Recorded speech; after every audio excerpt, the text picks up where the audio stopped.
Before we get started, a big thank you to all of my supporters over on Patreon and on Twitch, with the Patreon people coming up on screen now.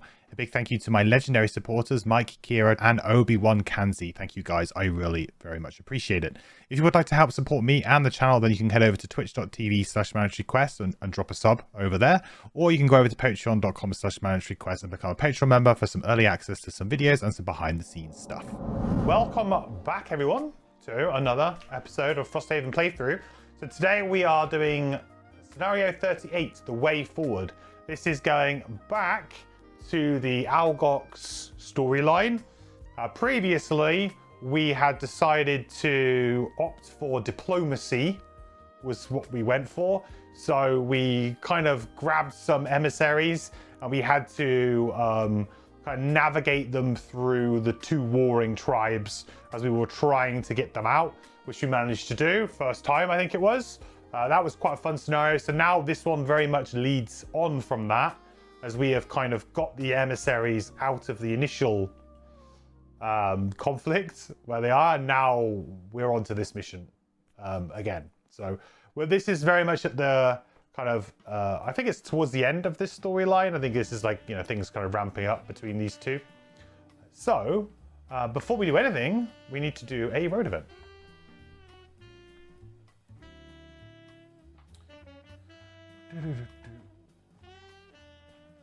Also today I thought we'd listen to some jazz. I don't know, I'm in a jazzy mood today, so that explains the jazz. Okay, road event number 12.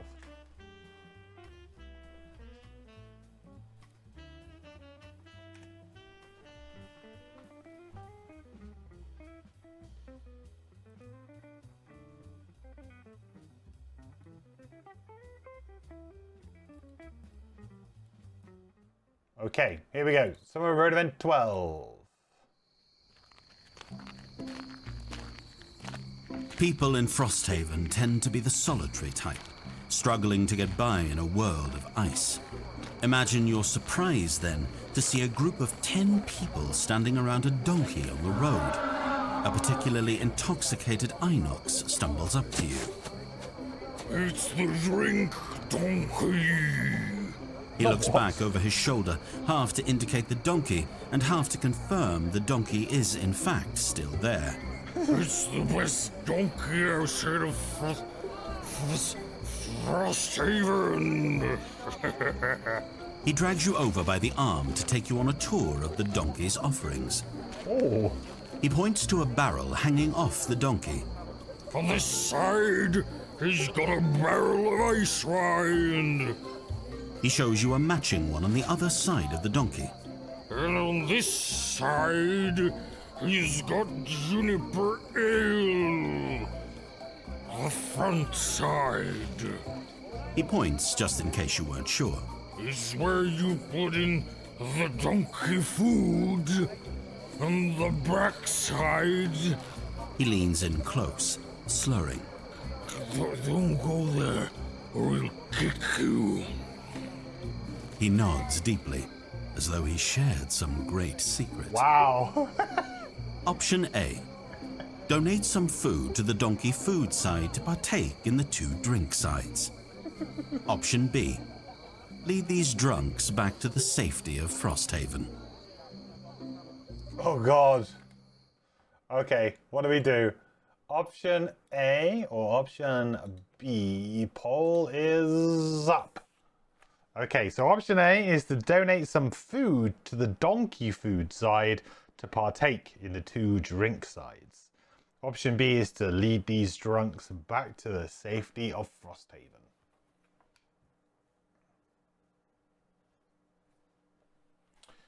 Do.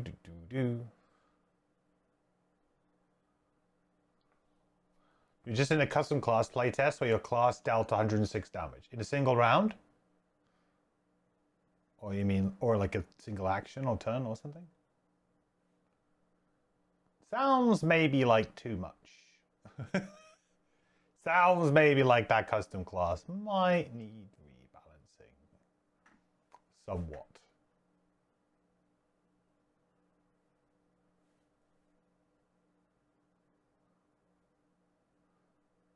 No, but it was a lot over the course of the scenario. So it was 106 over the course of the scenario. Okay. Well, unsurprisingly, everyone went option A. I don't know why I thought anyone would go option B, but there you go. You had turns where you performed attack 7, Pierce 2, attack 6, Pierce 1. If that's non-burn, sounds like it's a bit too good. You would not call it broken, though, just pretty strong. That's verging on too strong, I would say. Well, in fact, it definitely is verging on too strong. Unless it's a burn. And then maybe with, like, some combination of other abilities powering it up, it's okay.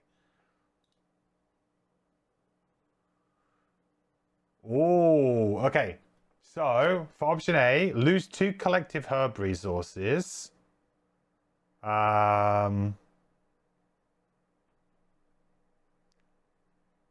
Gain 3 morale. All characters start the next scenario discarding 2 cards. Or don't do it. I mean, why? I don't want to do it. It's bad. I have to discard 2 cards for the gain 3 morale.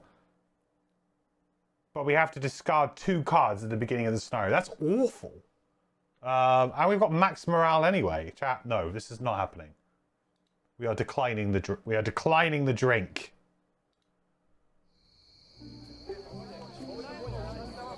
You don't have much to offer the donkey as payment, and it doesn't seem right to take advantage of a group of drunks. You hurry on your way. I think that's for the best. I think that was for the best. Yeah. As fun as it would have been to discard 2 cards and gain 3 morale when we're already at max morale, I think we will pass on that. I think we're fine. I think we're fine. Maybe next time. It does go to the bottom of the deck, so maybe next time. Spellweaver Inferno in the Grove scenario could deal that much. Yeah, but like that's a level 9. I mean, I don't know unless Pelican's talking about a level 9 card. I don't know. But that's a level 9 card, and we all know it was too strong. Like, I feel like with custom classes, nowadays, they have the benefits of all of those learnings. So, like, if you're making a custom class now, you've got so much, like, data and, like, so much, like, you can point to be like, is this, you know, a balance, you know, fit? This is a good fit. Like, you know, obviously you're going to need to tweak it, and that's what playtesting is for, right?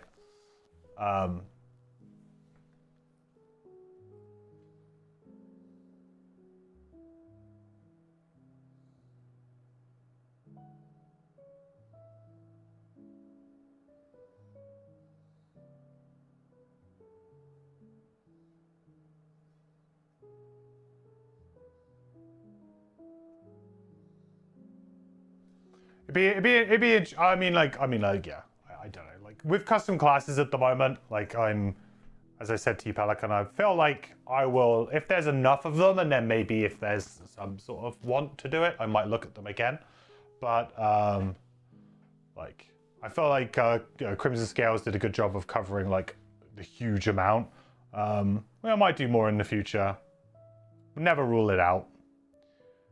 Okay. So now that we've done that, which is kind of a bit of an anticlimax, really, of a road event, let's go to the actual thing. The actual scenario.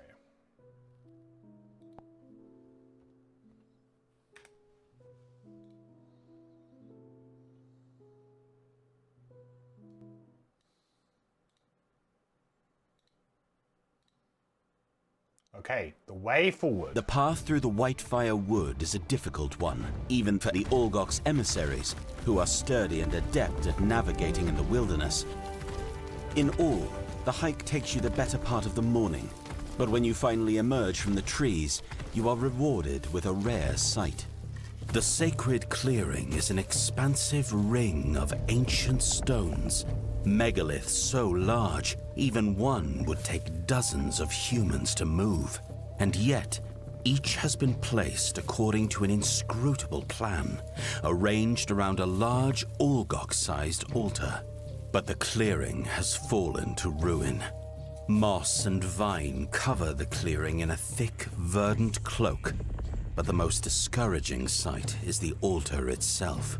It stands in the center of the circle, surrounded by a swirling vortex of black smoke that reeks of hot tin and dust. How long have we lived in this madness? It's no surprise that the altar is clouded, corrupted, just like our factions. We must clear the darkness if we are to learn anything. Just then, new shapes skulk from the heavy shadows of the trees surrounding the clearing. Hounds surrounded by faint wisps of black smoke. Ooh, cool.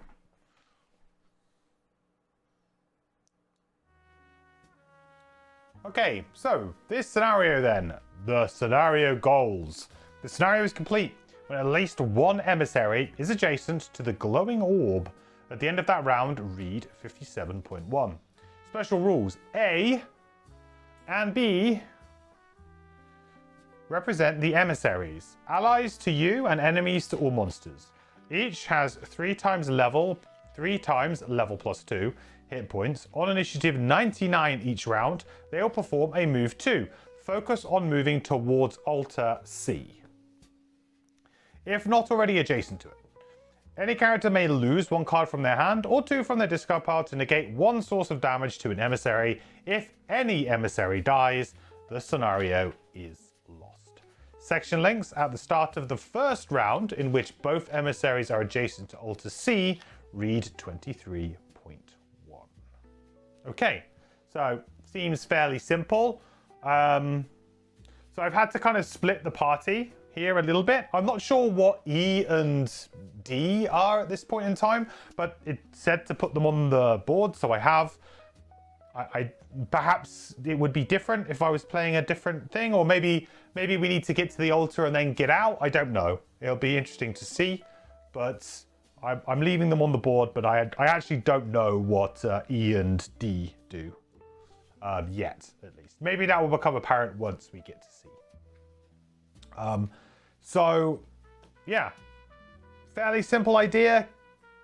Shepherd them towards C. We have to be a little bit careful, of course, because they will undoubtedly, get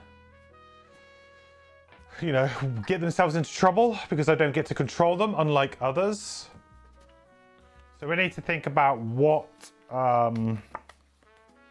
mode we want to start in on the Hive.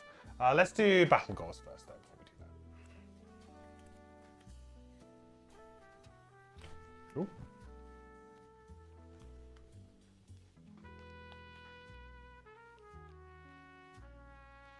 This is a scenario that you just barely managed to complete. Looks like it could be a pretty tough one.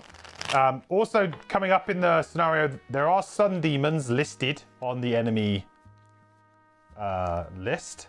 So, and also there are 3 more tiles. So, interesting where this will go. There's obviously something else going on after this as well. So, it is a 3 complexity scenario as well. 3 out of 3. Right, so let's go for Pyro first. You've got Rambler, Exterminator, and Ravager. Exterminator, kill 1 or more enemies of each monster type that appear in the scenario. That's probably okay. You're probably going to be able to kill a Hound, probably going to be able to kill a Polar Bear, probably going to be able to kill a Sun Demon because you're quite good at that too. I think Exterminator seems pretty reasonable, actually. Sun Demon might be a little bit tricky because of the flying. But then we have stuff like Cooling, Igneous Path, maybe. Yeah, I think we could probably do Exterminator.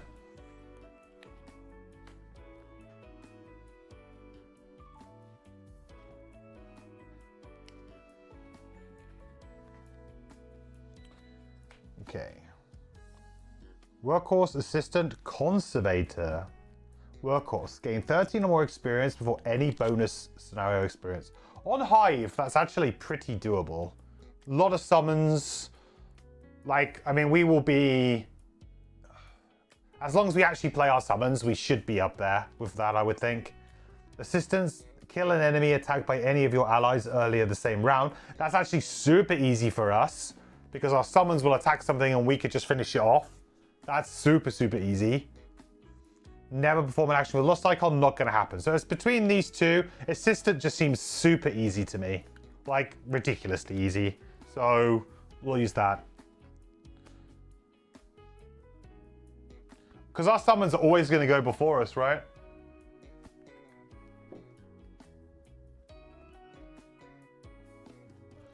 Our challenge, if we choose to accept it.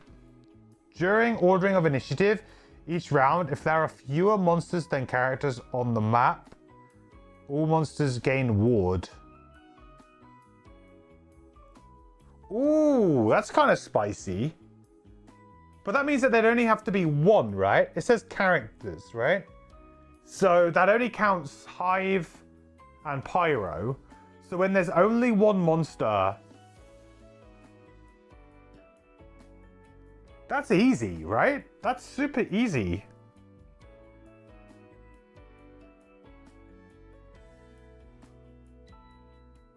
Because that means that if there's only one monster left, it's going to gain ward.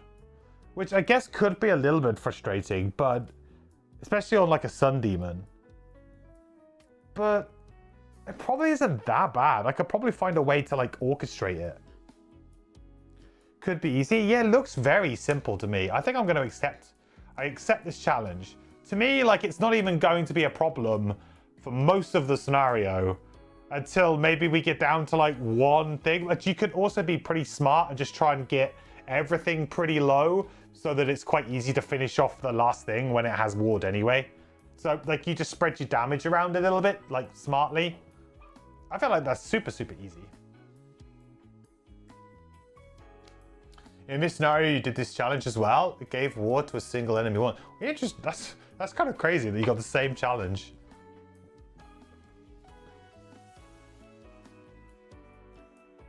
All right, well, there you go. We need to decide then what mode we're going to be starting in, right? What mode shall we start in? Now, I have changed my card selection up a little bit for this scenario. I just felt like I wanted to move a little bit more towards ranged on the Hive now. We had a few cards that were kind of like hanging on that weren't bad. In fact, pretty good, but I just wasn't maybe... I think I needed to specialize my character a little bit more. So I've actually swapped out the Jackal. The Jackal mech has gone. Although I quite like it, it has gone. As well as the AoE attack Reaper function with the loot on the bottom, the transfer loot bottom. Because, I mean, to me, they were kind of quite complementary and separately they're not amazing.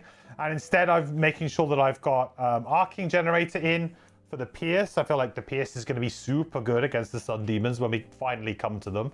So let's use that. I don't feel like it's going to be very good initially, but it will be really good towards the end of the scenario for sure. And I actually bought in the Sniper Turret because we haven't really played with it. But I felt like the Sniper Turret, at the very worst, is just an attack 1 at range 4 on the bottom, which is not bad.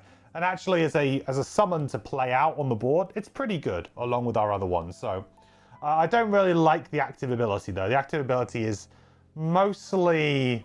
I mean, it's not unplayable for us, because we can actually use... You know, it might actually turn, for example, Forceless Entity into a pretty interesting little attack, but it might be one that we want to play out, for sure. As an actual summon. Oh, I was cross-reading your messages. Oh, okay. In the scenario, you did that challenge. Oh, I gotcha.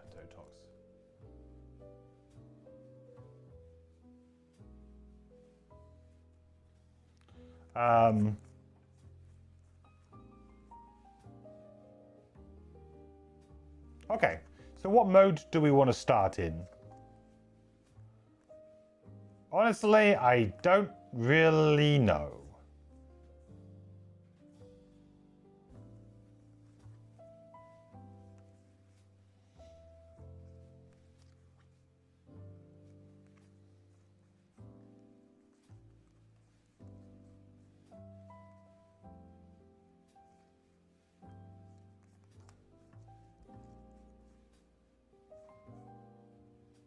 I guess repair drone is always just a solid one to start with.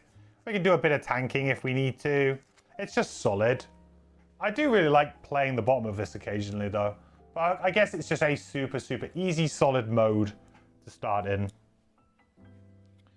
If in doubt,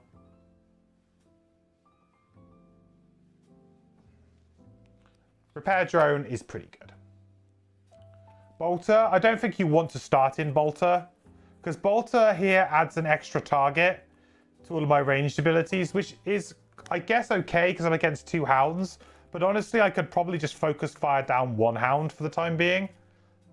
I feel like Bolter might be the actual one that I want to play fairly soon.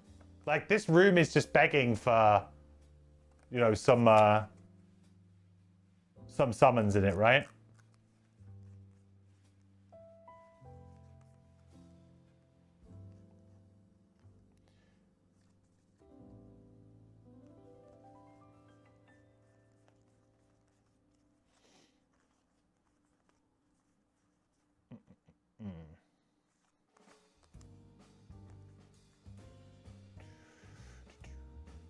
Okay, so what do I do on my first turn? Well, ideally, I mean, these guys are just going to move, right? Towards. So I guess I want to be here. Guess in an ideal world here.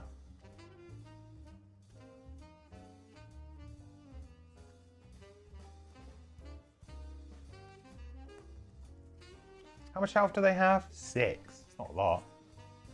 Can already attack them for 4. I think launch pad would be good here though.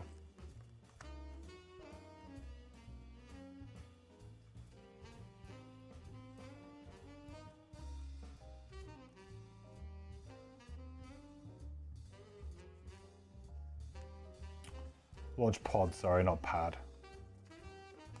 But I would have to move. I don't really want to move, do I? How much health do they have? 12. That's not so bad. Hey, hello, Thor. Clean cut? Yeah. I had a wedding at the weekend, so I had a haircut.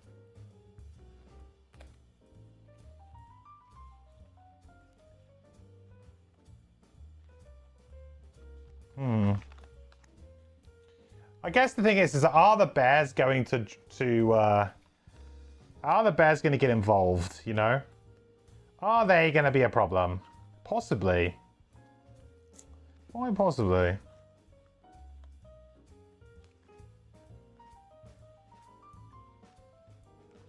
mean, I could go quite late and just try and do like 2 decent sized attacks. What's the movement value on these guys? 4. I guess they're always going to straight away get to me. That's the problem.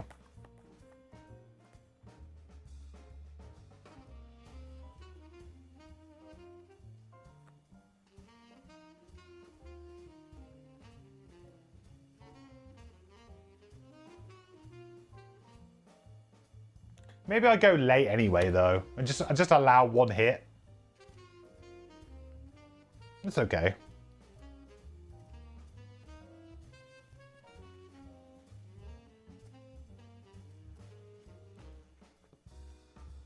I think I want to do probably the reverse on this side. I want to try and block this off.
Where can I start? I can start here as well.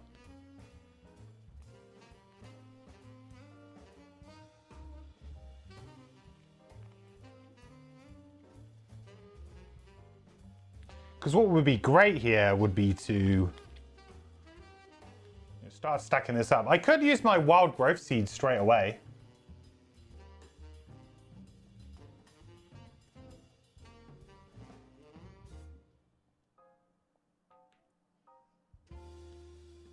I mean, that's not bad.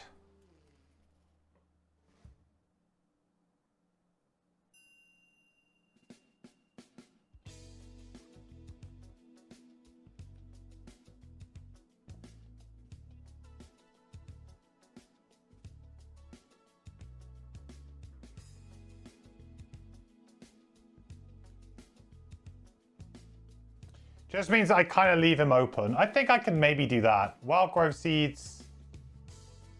Or wild growth seeds here maybe. Or there.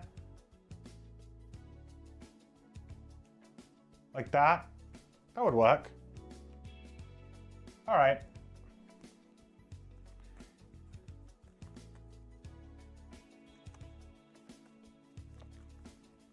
I wish I had a way to make fire.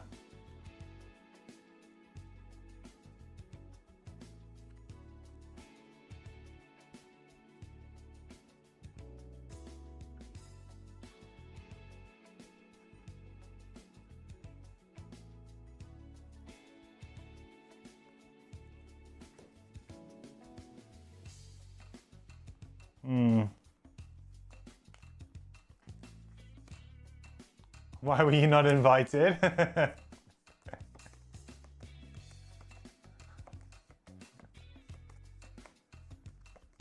Not my wedding. No, it was a friend's wedding. It was not my wedding. If it was my wedding, I probably would have told you about it. Probably. Maybe. Maybe. Maybe not.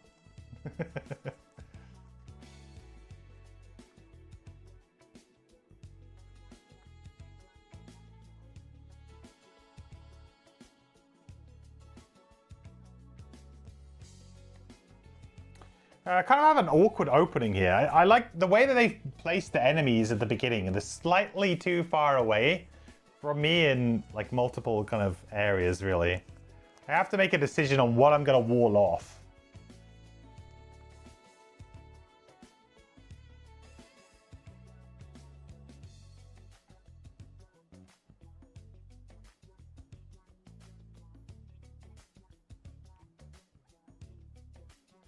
Yeah, oh, let's just do that. Problem is, if they go before me, it kind of sucks. I guess there's a world where they could go before me, but... let's see how it goes.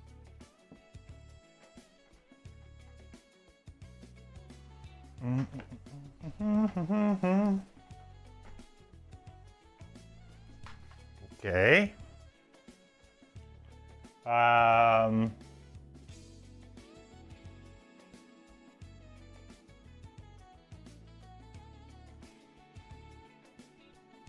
hang on. Have I messed up my thing again?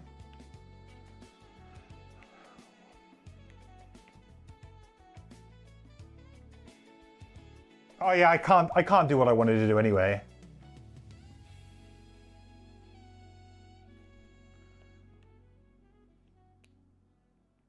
No, I can't do what I wanted to do anyway. Yeah, I messed up, I think.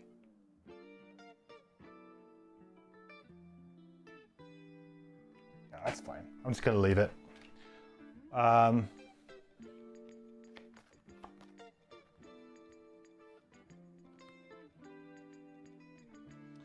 The game will take care of itself, but MK needs us to guide his personal life. Thank you, guys. I really appreciate your concern. Thank you all very much. Right, where are they going to go? They're going to go towards Pyro, right? Or at least one of them is. I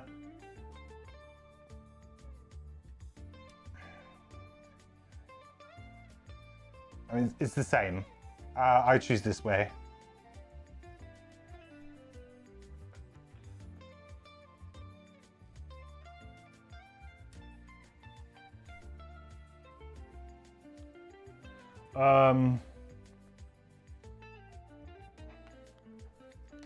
Okay. So I'm just going to go... I'm just going to use my boots here, I think. So I would have liked to have made this like 3, and we're just going to go like 1, 2. Create us some hazardous terrain.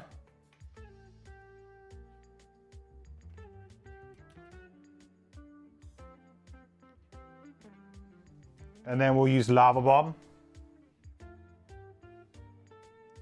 -1. That is on number 2. Oh, wow. Hey, is the app is moving fast right now. I like this.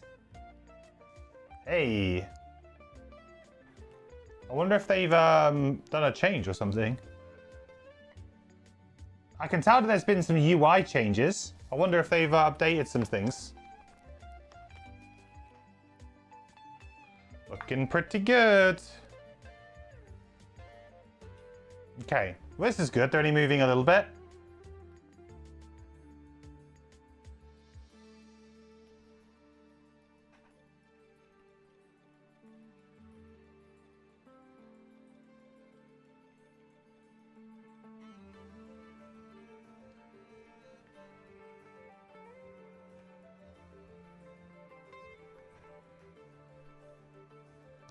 Hive time.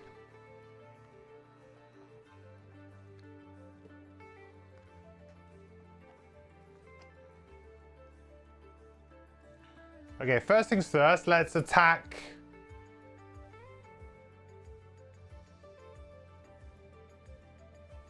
Let's attack. Should we attack number 1? For 4, I think so.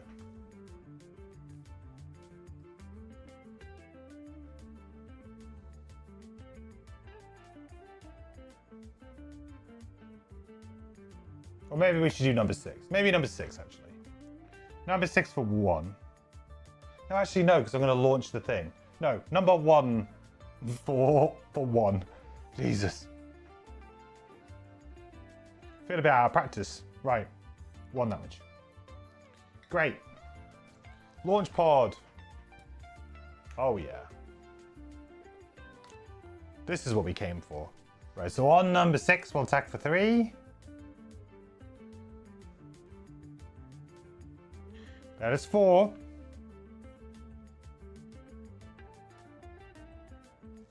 Then we get to launch something. Which I think I do want to make the machine bolter here.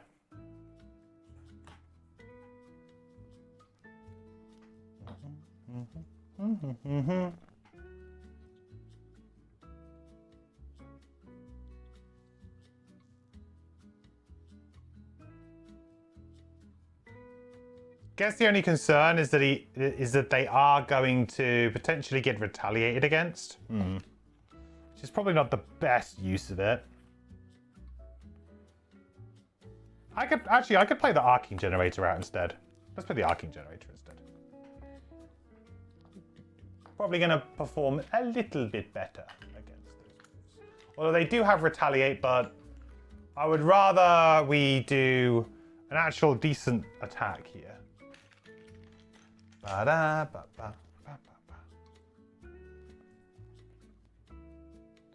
There we go.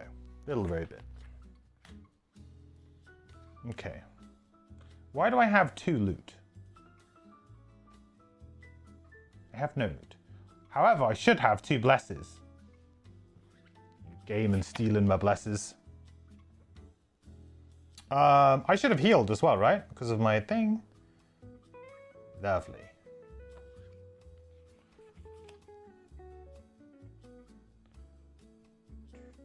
In fact, why did I take any damage? I must have accidentally hit my damage or something. Right, emissaries. So A is going to go... 2, 3, 4, 5, 6.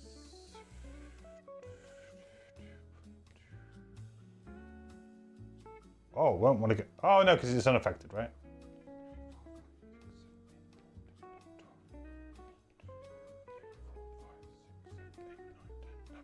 It's the same, right? It's the same. I think it's the same.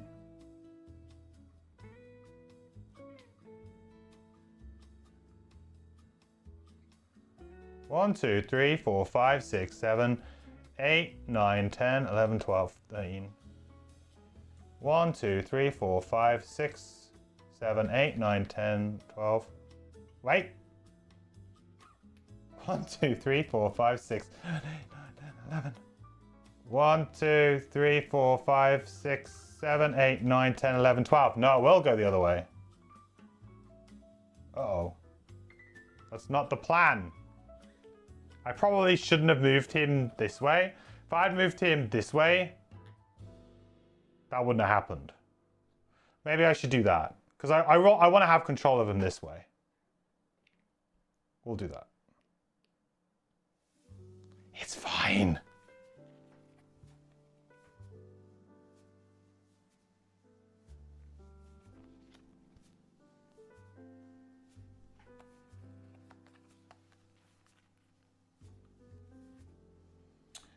Okay, next round then.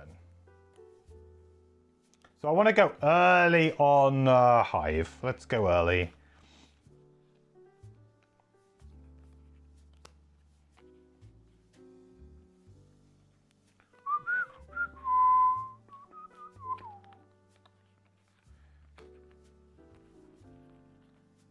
$12.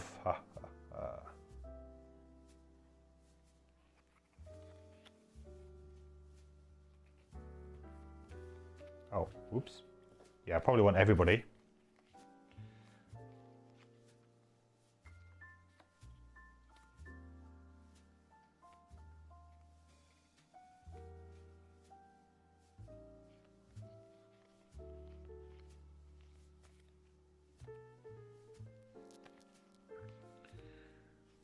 Do.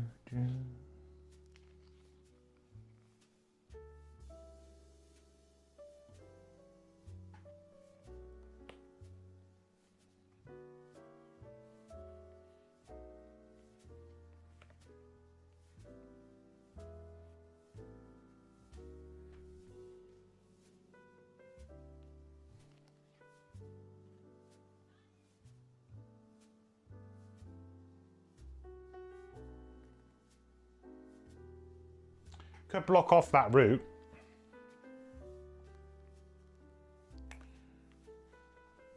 Would that do it? Move there, move this to there.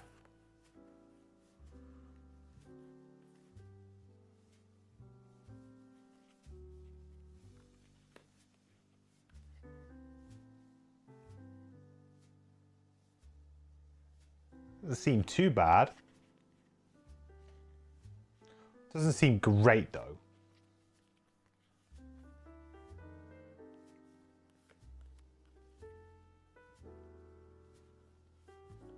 But I guess it kind of achieves what I want.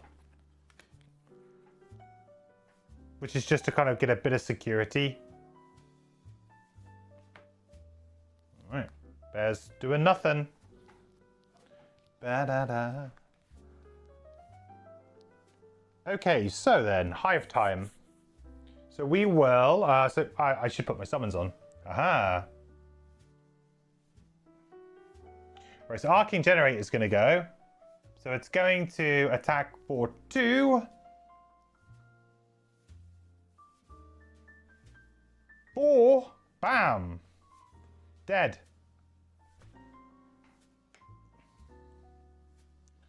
Good job, Arcane Generator. Big hit. 4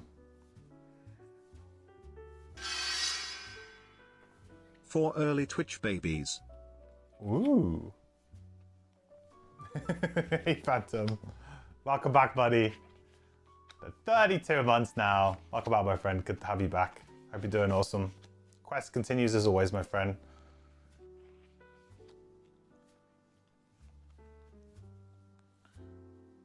Ooh. Now what do we do?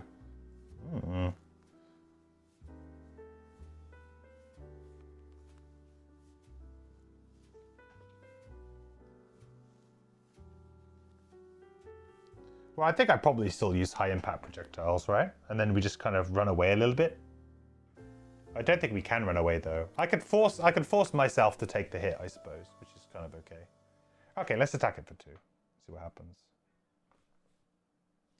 1.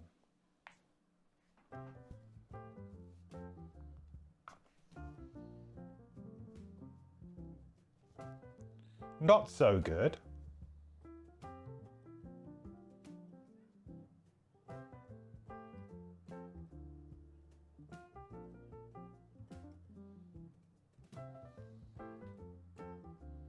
Oh, all my range attacks have -1 range. I keep forgetting that. Okay, well that's fine. I was going to move a little bit closer anyway. I think I want to be like 1, 2...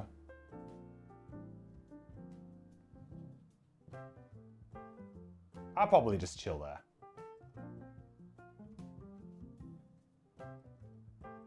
Actually, I'll probably just chill here. That doesn't really solve my... I guess that doesn't really solve my adjacency problem, does it? No, let's stay there. This is fine.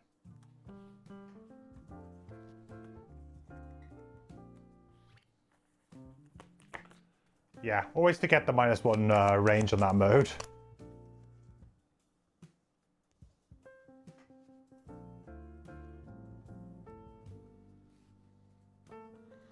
Okay, that's Hive's go. Now, Pyro's go. So I was just going to move 1 here, and I was going to move 1 adjacent, 1 hex hazardous terrain, up to 2 hexes. Ah, now where are you going to go? Protect. Then I was just going to do Force of the Earth. And attack this guy. Do I want to use anything on this? Probably not. +1. So that's 2 damage. To number 2. And a muddle. And we naturally decline the pull. Actually, I probably don't decline the pull. I probably pull him at least there. So that then the initiative... I don't want to take the retaliate, but I also want the... I want to be the one to take the hit. That'll do. Alright, hounds. Yep. What do we got? Miss. Nice. Next hound. Whoop. With disadvantage. That will be 2.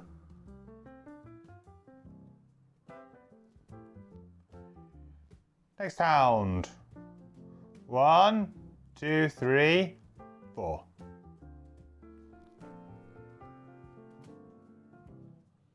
Emissary. 1, 2.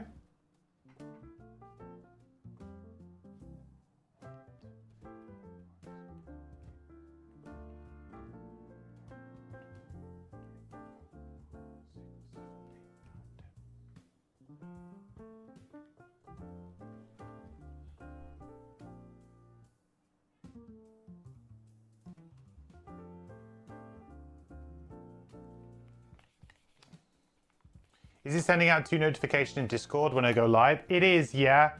Braz was gonna have a look at it. Yeah, I don't know why, but the bot is triggering twice. Not sure why. Apologies for that. I've asked Braz if he could look into it because Braz set the bot up.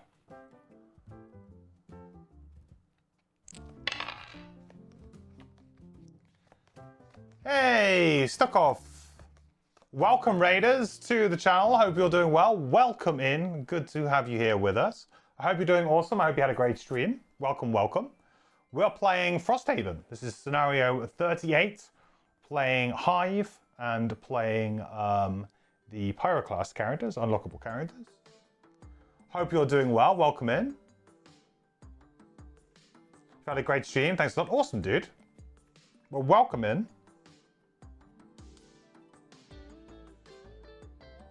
Okay, so I think the next thing we need to do really is we need to We need to jump over there, really, don't we? We need to put some pressure on these polar bears at some point. We can ignore them probably for one more round, maybe even two, but it's gonna start to become a problem. A little bit of a problem. I think it might be time for a long-range missile. Long-range missile. I think it's just SO, Phantom. I think it should work. I think it's just exclamation mark SO instead of the whole shout out. No? That should work. I swear that works.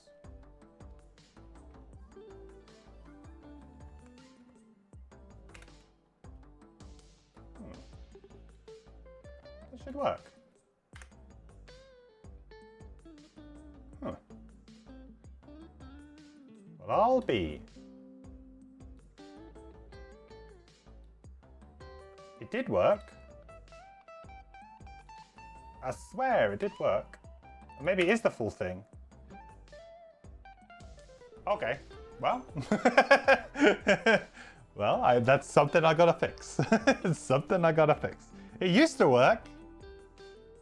We've broken everything, yeah.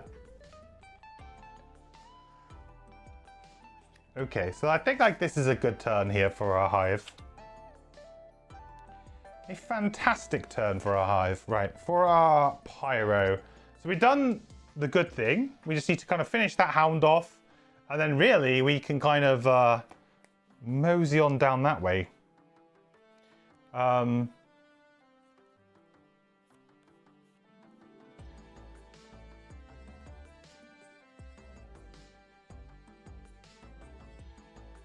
How much health does he have? 3.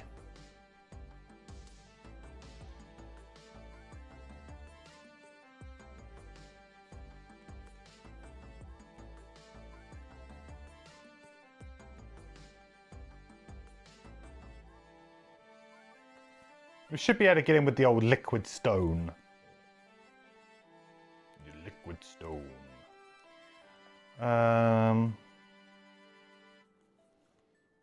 Maybe I just use wildfire as just a standard move or something if I need it. Feels like a bit of a waste though. I'm only going to be using it as a 2 initiative. Maybe I use flowing fire as just a 2 initiative. It's going to be an interesting one because I'm going to want to short rest, or have to. I'll be forced into short resting at some point.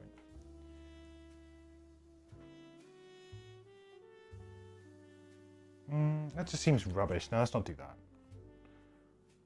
Let's do melted armor. Let's do 28 and let's use melted armor. That should be fine. Okay. So first up, our arcing generator. That's going to be 1, 2, 3, 4.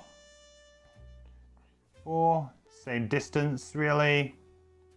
I guess this is technically only 3. 4 away, but 1, 2. Oh no, they're both 4 away. They're both 4 away. So then it would be broken by initiative. So 4.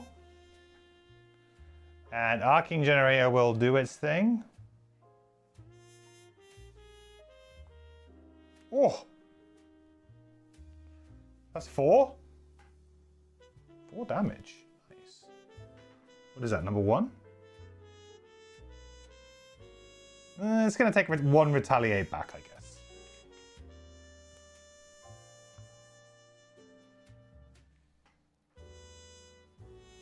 Not so bad, though. Okay. Next it will be our actual go.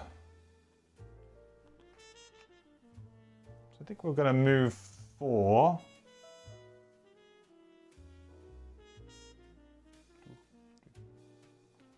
And we can now use our long-range missile and we'll finish. I think we'll finish this off.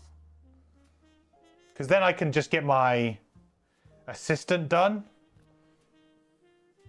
I guess the thing is that, do I really care about finishing off, or would I rather go for one of these polar bears, huh? Maybe getting some damage in on the polar bear would be better here. 1, 2, 3. Because I could go here. We've got a nice range and like, yeah, let's do that. I'm sure we'll be able to get assistant at like any point in the game. Oh no, hang on. Arcing generator will then take damage, I suppose. That's the actual thing, isn't it? Yeah, then Arcing generator will take damage. Okay, maybe I will just play the safe play. 1, 2, 4. We'll go up here. We'll kill this. We'll get assistant done. We don't have to worry about the Arcing generator taking a hit. It's kind of just probably the better play. If, of course, I land this. I do. All right. Boom. Battle goal complete.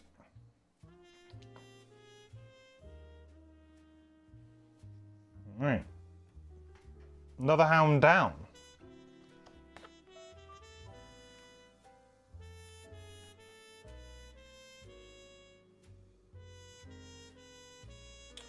Right.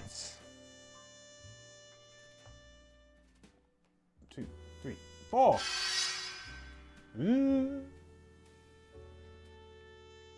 Hey, noticeable.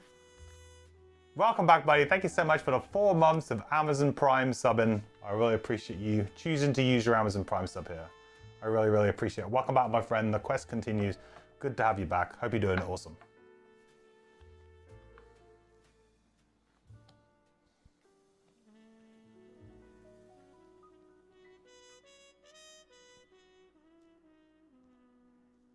That is it for... Oh no, this wolf needs to attack. Disadvantage, though. Ba-ba-da-ba. Oh! I am drawing pretty well today so far, chat. It has to be said. It has to be said. So I was just going to do a little default move 2 here. 1, 2. And a little sneaky push. So attack 3, push 2. Okay, so 3 damage to number 2, which kills it. Don't even need to push.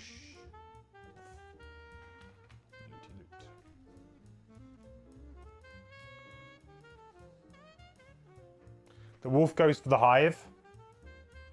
Where was it? Like here?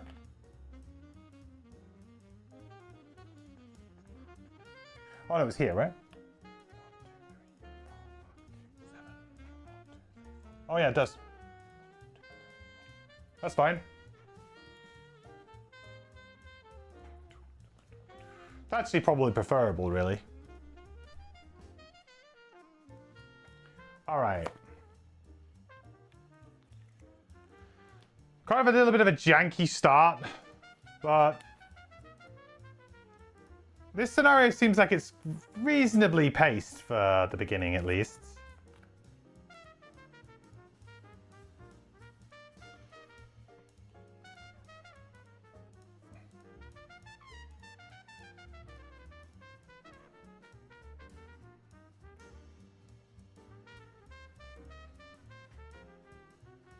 This is the scary bit.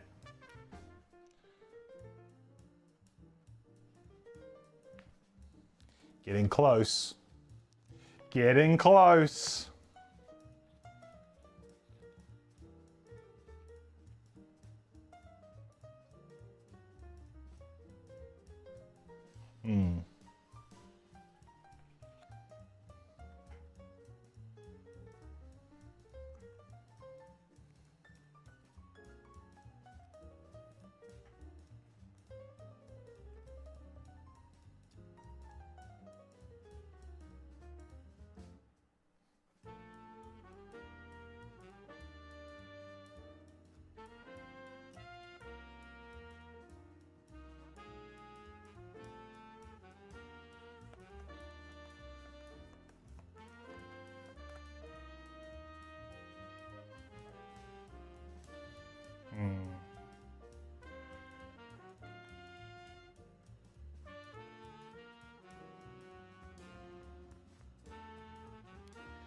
Gonna have to engage with that polar bear, aren't I, really?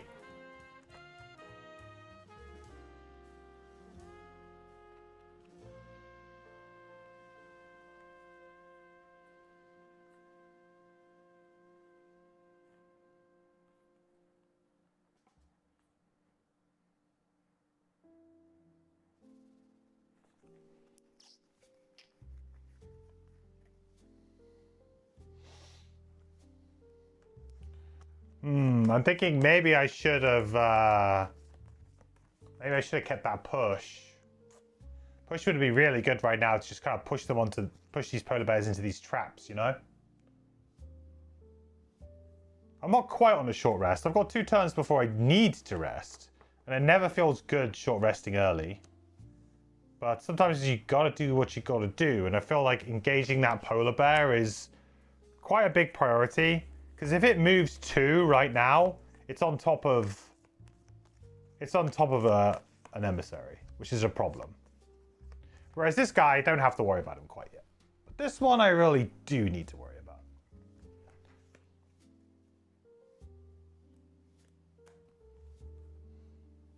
Maybe I'll decide what I do on my hive first.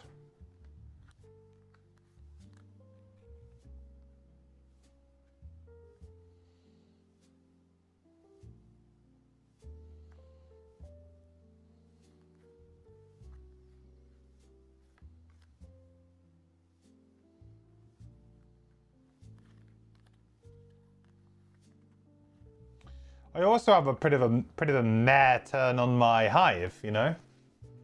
I could summon, I suppose.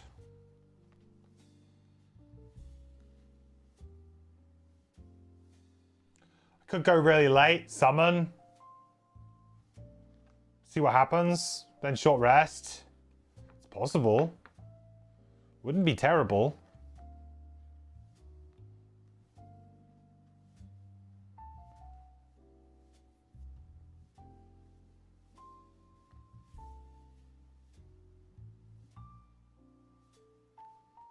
Kind of let the wolf maybe move on to here, hopefully. That'll block the polar bear, and the polar bear will be like, ugh, and start going back this way again.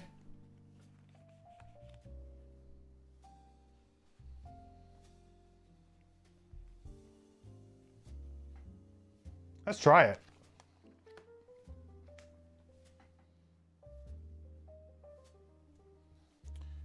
Ba-da-da-da-da.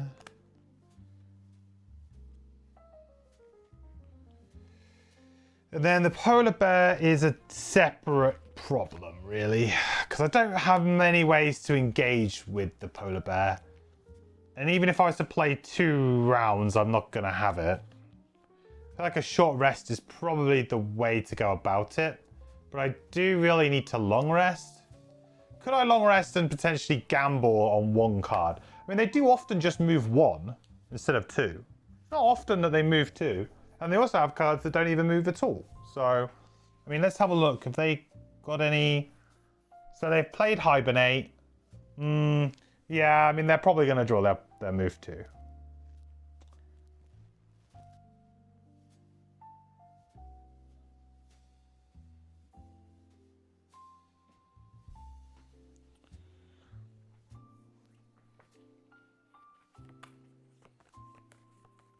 The problem is I don't have much in the way of targeted healing. I had this problem the last time I played.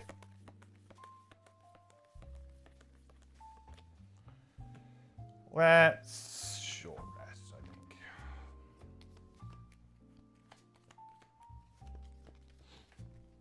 On another note, you retired your shackles, made a Blink Blade, and it has been an absolute blast. Blink Blade seems to be pretty universally seen as one of the best starters. Or most, I should say, fan favorite, like, starters. Not necessarily best, but you can often see a correlation between those 2 things.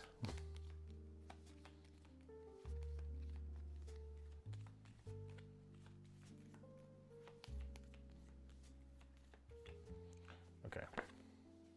Melted armor, that's fine. That's actually a pretty good one for the Sun Demons, but I've got other ways to kill Sun Demons, so it's fine. Okay, great. So now I can do what I really wanted to do, which was Liquid Stone. 3, 4. I'm gonna have to do my big move though. But I think that's fine. I just know that there's gonna be trouble here, so I've got to go for it, I think. I'm sensing trouble. And I was right, and he goes before me. Dagnammit. All of that for nothing. There's no way I could beat that. No way I could beat that. Yeah, that really sucks now, because I don't think I can push him in a decent way. So now my turn is really bad. Because I don't even get a good push or anything.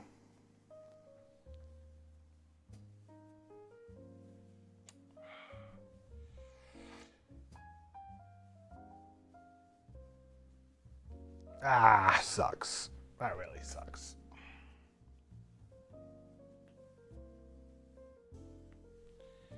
Jams this door a little bit too.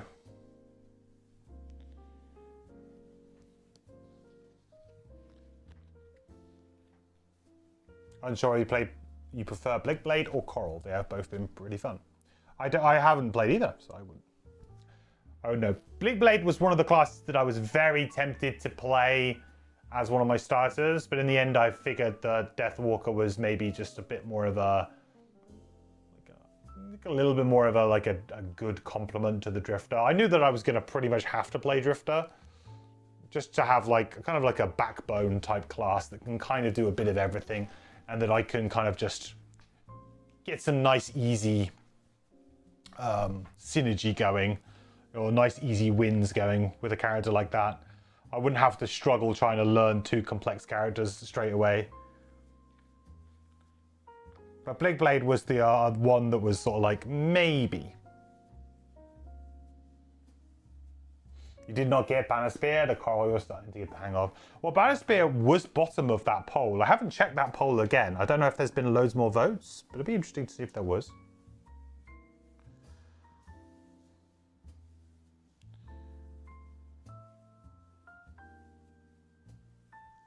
Oh, I guess I could still use Liquid Stone, right? If I use the Bottom of Flowing Fire as a default move too, I can then use my Crude Spear and my Spyglass to do Liquid Stone top. That works. And it still kind of achieves what we wanted. Just a shame that they got the attack off. We want an advantage here for sure.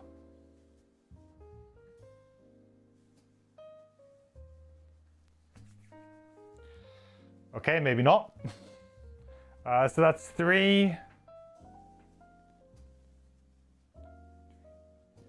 With a push to 1, 2. And that is a damage and poison trap. So that's 4 damage.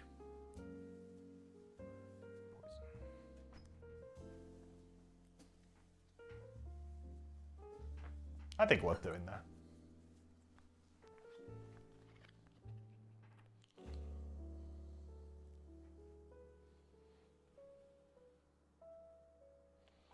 All right, attack 1, then move 2. Whoop. Attack 1, PS2. So attack the hive.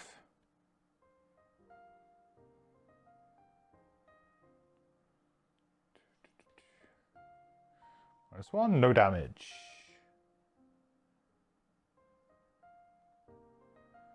I tell you what, it's been the app so far today has been really snappy, really good. I have to wonder if they have made a change. Feels that way. That's arcing generator done.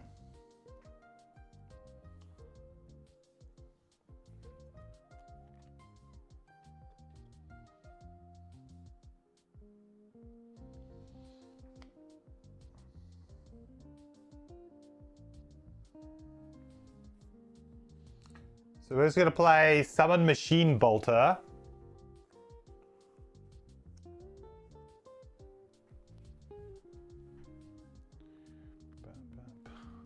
Going all in on the summons today. I didn't really do this before, but I'm kind of keen to give it a go.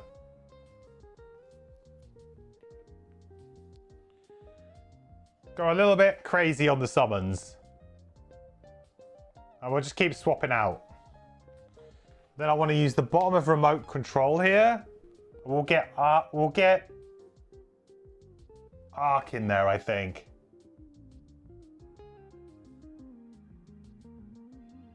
One, 2, 3, 4, 5. Yeah?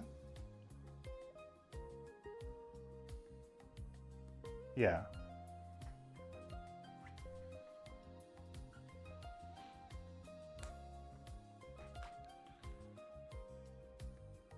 Probably just long rest, I think, on my next go. And then I can go as early as I want with my summons, right? That's kind of cool.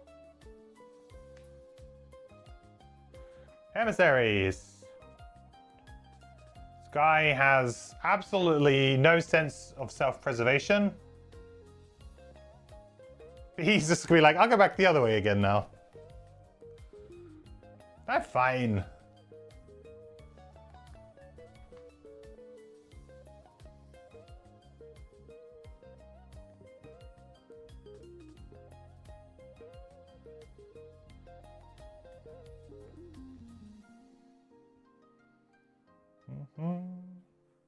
Okay, so this round I think I will long rest with the hive, but long rest because of our talent here means that we can basically perform, we can do our turn whenever we want, which is great.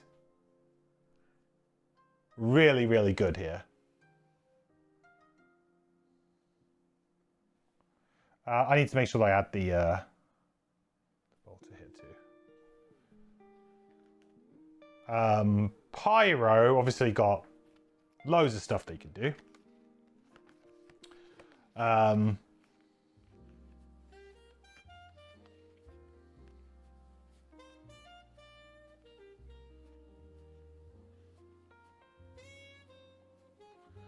Ultimately, I think I like the idea of just getting a little bit closer here.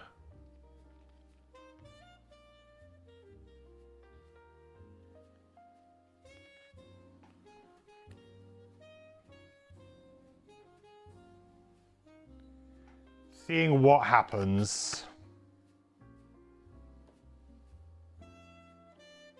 Okay, so we can choose. After all ability cards have been revealed, I can decide how my summons perform their abilities for this round as well. Can I move through? C is the altar, is that that's an obstacle, right? It's an objective, but it's technically also an obstacle, so I can't move through it, I don't think. I can move through here though. This is just difficult terrain, so I can do that. So I'm gonna go, yeah, I'm gonna go before that. I'm changing my initiative here to like 12.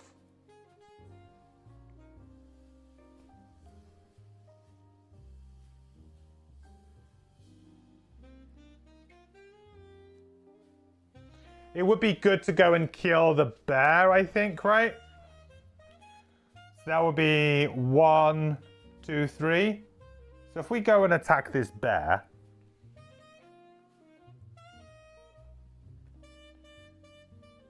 Yeah, I can't get the target 2 anyway. 1, 2, 3, 4. I couldn't get the target 2 anyway, so we'll go and attack this bear. Get the bear.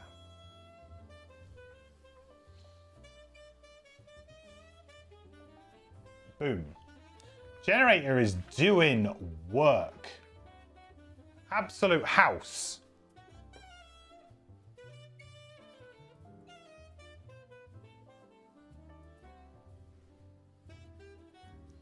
So that's Generator's turn. Now Machine Bolter. So we'll attack the Hound first and foremost.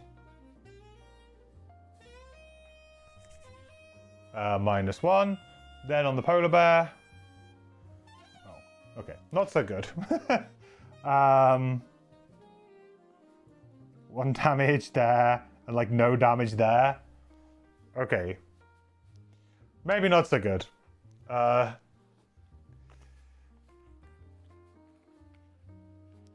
What shall I get rid of here?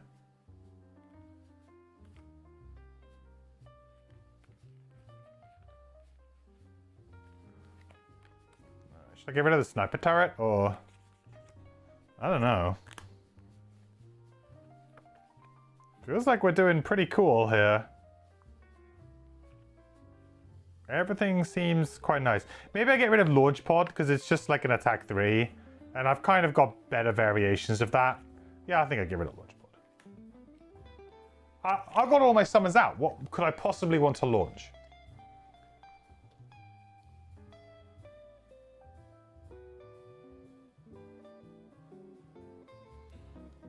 Oop.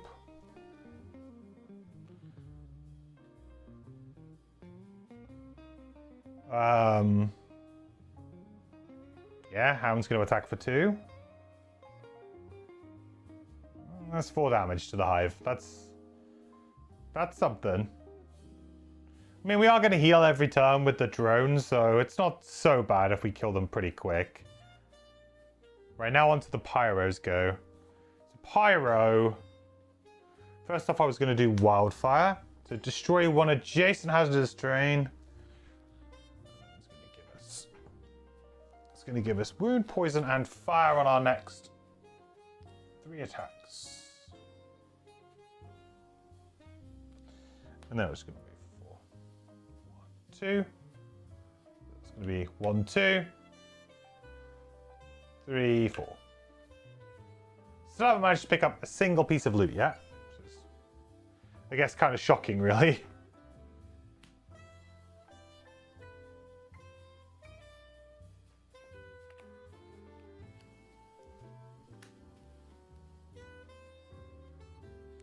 Okay, emissary. It's gonna happen.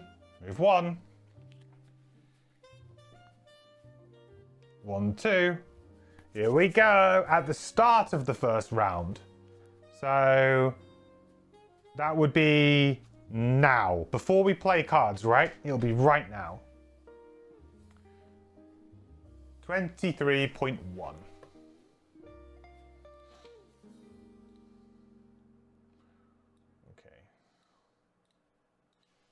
Standing next to the altar is like standing in the path of a storm. The black smoke darkens the air, making everything damp and clammy. Gurndel and Bardu huddle against the altar as more corrupted beasts emerge from the woods. You expect them to swing a weapon, or else strike at the altar with some spell. But instead, Gurndel simply raises a hand to the black smoke. Her eyes go blank, and her body becomes still as death. We must fight the corruption from within. We need your help inside, but some must stay here and protect our physical forms from these beasts. With that, she too raises a hand to the cloud, and then falls, her eyes turning a milky white. You must choose. Some of your party must fight in the other realm, and some must remain here to protect the emissaries. Oh, what? Oh, God. I don't think I have enough space on camera. How am I going to make this work? Unexpected. It says both emissaries? Oh, it does say both emissaries. You're right. Okay, ignore. I thought it said in which a emissary. Yeah, okay. We'll ignore it for now, but we've definitely got an impending problem. We've got an impending space problem.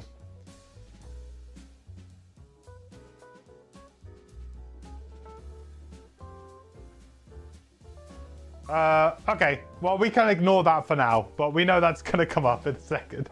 I swear when I read it earlier, it was like, if any emissary. I just completely, when I read it the first time, I just completely misread that. Okay, well, maybe that's a good thing. Maybe we can, like, finish this up.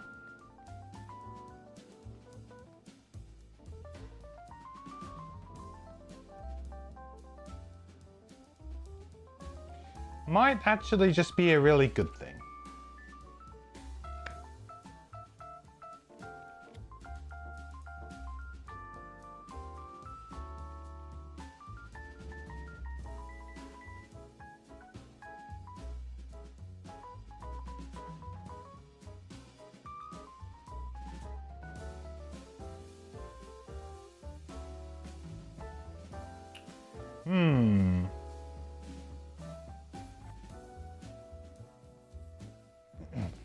Some guys are on the phone and make him justify his design choices.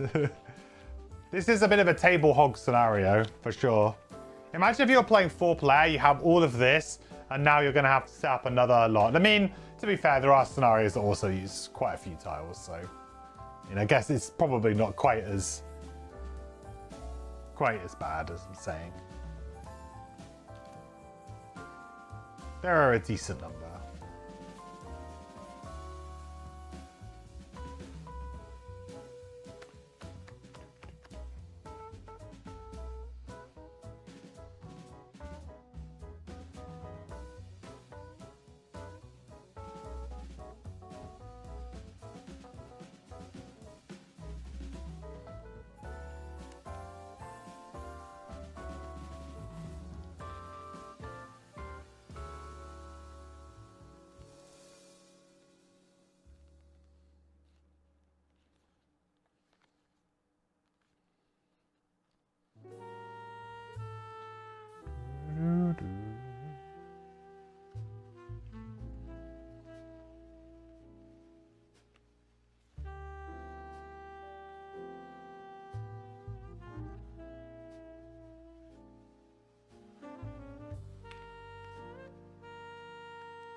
Bit of a weird one though. I'm not quite sure what I want to do.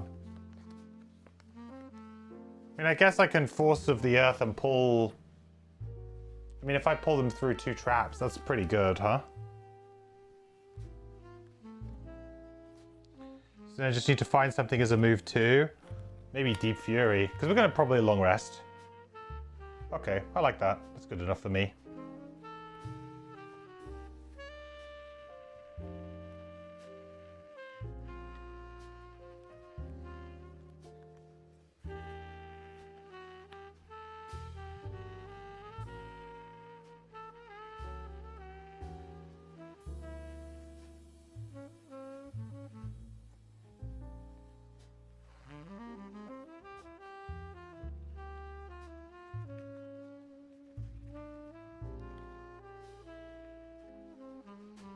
We'll go nice and early here, see if we can have like a big impact turn.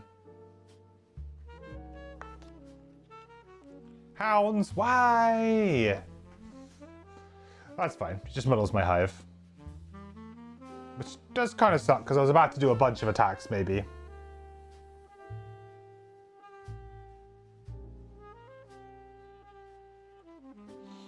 Okay, Arcing Generator.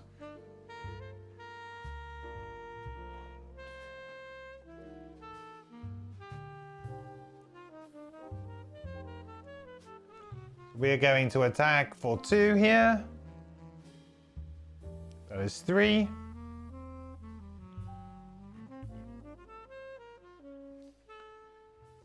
Then the bolt is going to go. We can only get...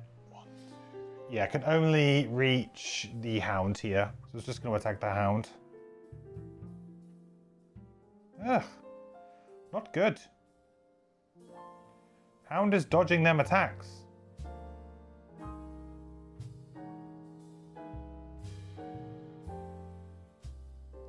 You played an even more space-intensive scenario yesterday. Yeah, this is quite bad, but there have been certain scenarios that I've flipped through, and I've been like, okay, what scenario should we do today?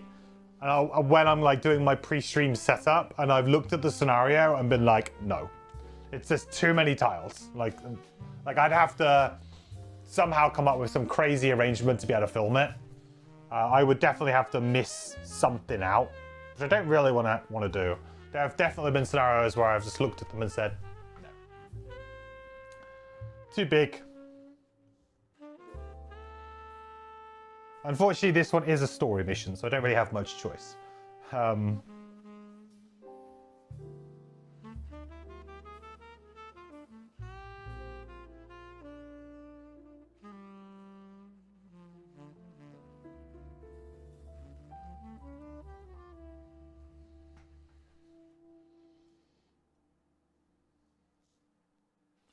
Okay, I think what I'll do is I'll attack 2 onto the hound here. I mean, I was going to miss anyway, so it's fine. Take 1 retaliate. Then I was going to transfer into the Arcing Generator. Oh, I should have healed up for 2 at the beginning of my turn, actually, shouldn't I? Let's remember that. Transfer into the Arcing Generator.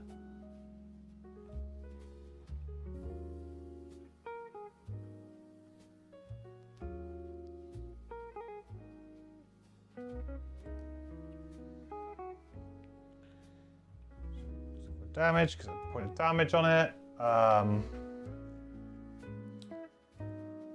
Then I'm going, then the healing drone comes out.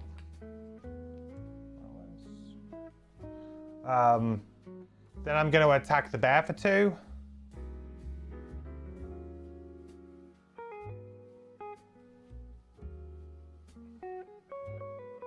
Okay, 3.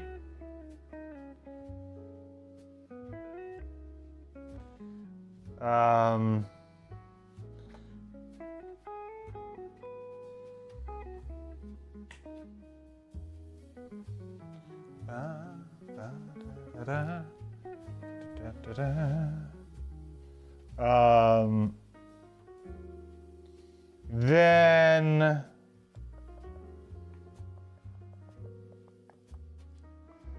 oh shoot, -1 because of the arcing generator thing.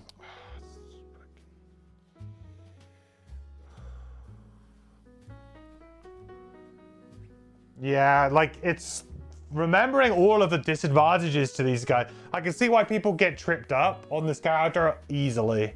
Because there's so many little nuances to each of them.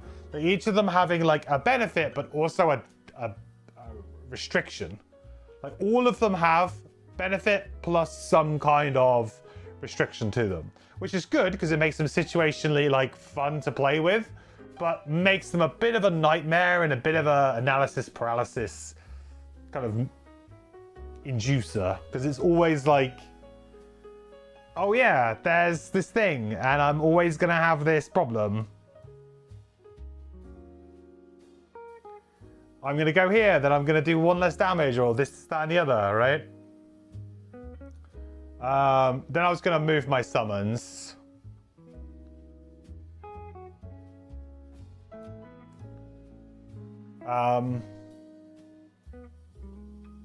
One, two, three.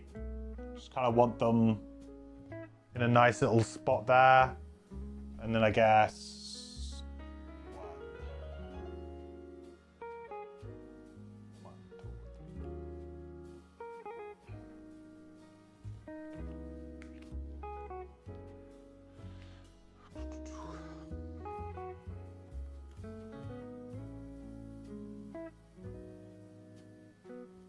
Okay. Pyro.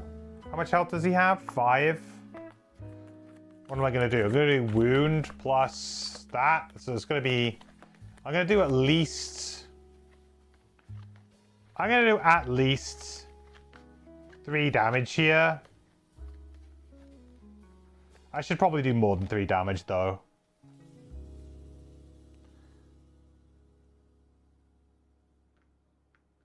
So we'll just use Deep Fury as the default move too, and we'll just use this. So attack 1, range 3. Okay, so 1 damage plus poison, wound, and fire.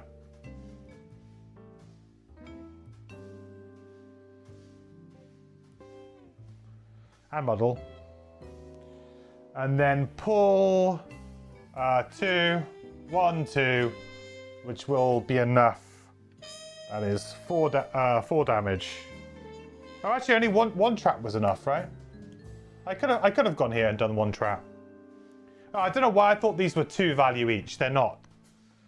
They're 4 because they're not hazardous terrain. So I would have done it this way. That means I can get the loot. This is what I want. Great. So now he's dead. Perfect. That drops that. We get to loot this one. Pyro has killed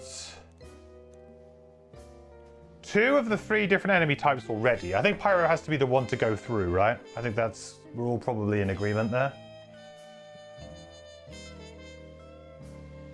Item. You're dead. Da, da, da, da. Okay, so now I guess the awkward thing is the hunker down thing's going to come into play, which is going to be a little bit annoying.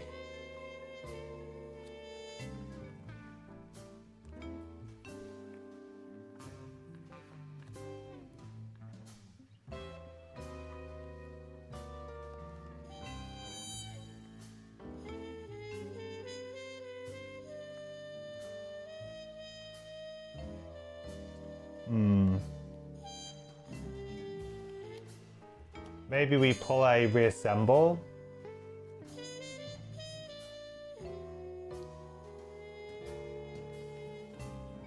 Instead of placing the arcing generator down, it goes to my discard pile. And I can jump to whatever I want. Pretty cool right now.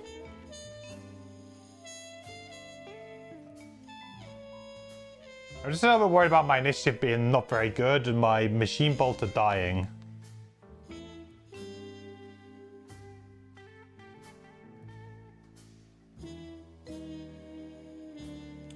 I guess they can really draw anything at this point in time, huh? They could draw their 19. I could match their 19 with my 19.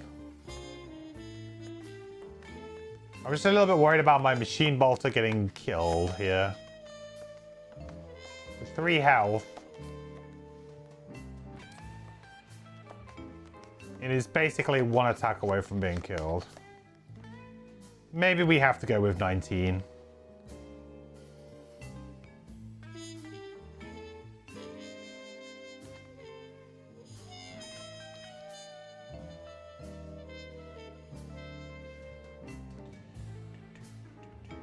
All right.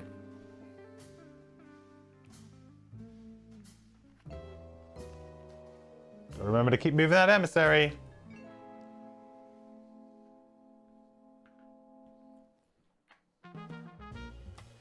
Ba, ba, ba, ba, ba. Emissary's gonna take a long time to get there, yeah. It is gonna take a while, several rounds, but it's fine. We can just long rest. We can kind of chill out. I mean, I feel like it's fine.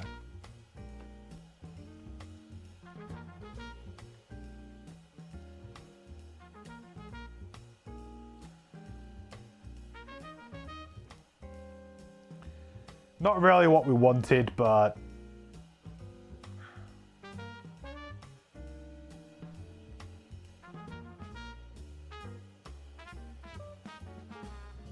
probably just farm a little bit of XP maybe.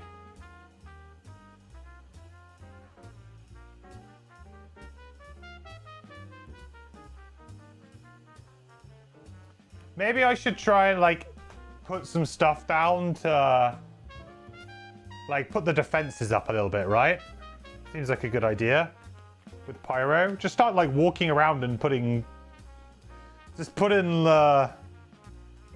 down hazardous terrain. Just be like, yep. This will make it difficult for them to be targeted.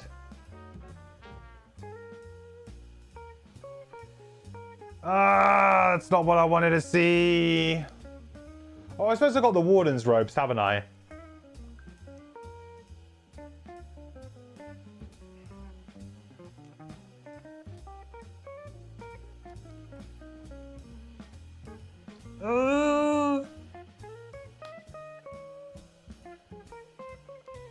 So that would be 1 damage.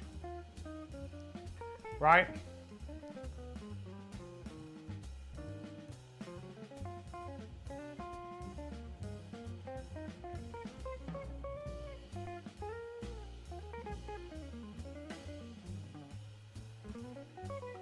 Does Wolf get ward? Yes, Wolf should also get ward. You're right.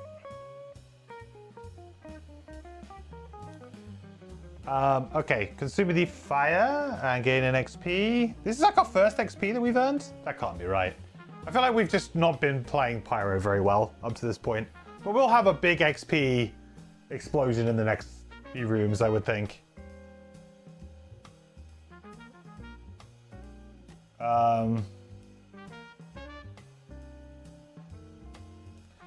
So we can move up to 2.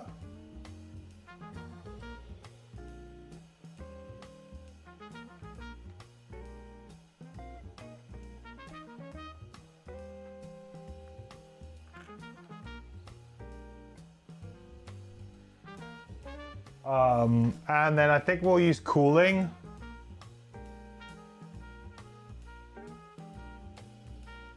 Turn that one into an obstacle of some sort.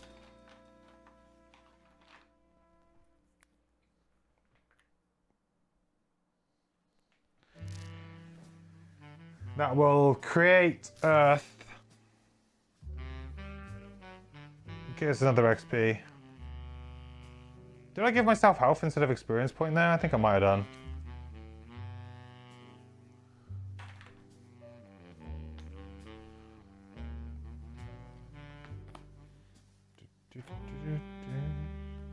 There we go. 2 XP, we're on the board. Okay. Arcing Generator is no longer in the fray, but the repair drone is, so I should put that down. Technically, repair drone was first, right? So actually, I should reorder these. So repair drone goes first. So it's going to attack for 1.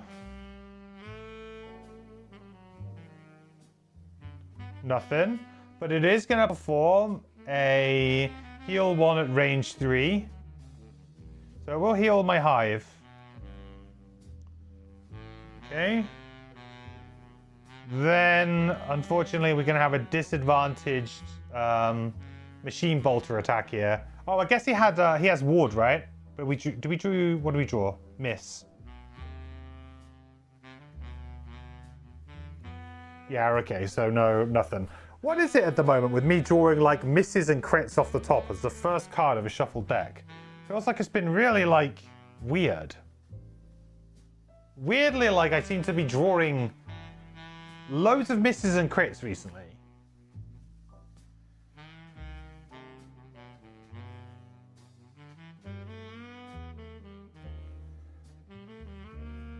Right, no damage, but ward gets removed. And then we take 1 retaliate.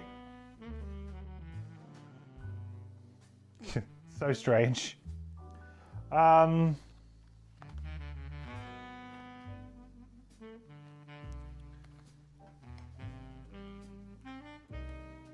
man, I really wanted to play reassemble top. I suppose I could reassemble with the machine bolter now, couldn't I? It's not a bad thing to do. Really not.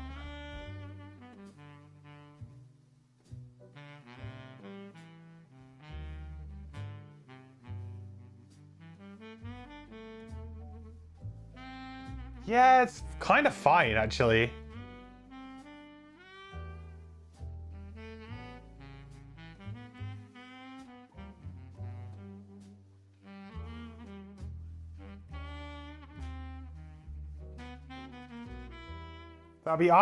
That would be arcing generator. I would save the machine bolter. Yeah, I think that's kind of fine, actually. Arcing generator will go to our discard, which is probably where we want it, realistically.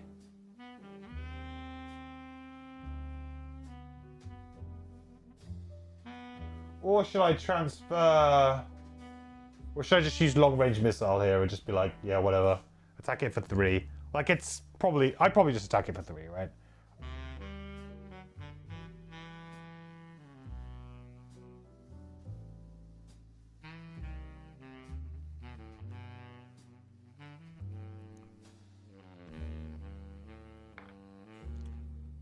Then I might lose the machine bolter now. Oh, I don't mind. Whatever. I get... no, actually, I can't do that. Yeah, I don't know why I did that. I can't do that. Can't do that. I mean, obviously, if I killed it, that would have worked out great. But like, I actually physically can't do that. Because if I lose the machine bolter, it's a big problem. I did this on purpose because I wanted to reassemble. So I should reassemble.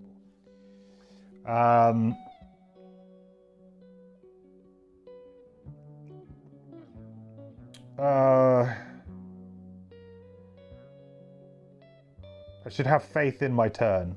I know what I was doing. I don't know why I decided suddenly that it was not good. I mean, it's shuffled anyway. I guess it doesn't matter. Yeah, so we'll reassemble with this. This comes to here. Instead of this going back, it actually goes into my discard. That's wanted anyway. That goes there. I take 2 damage. Okay, great. Goes away.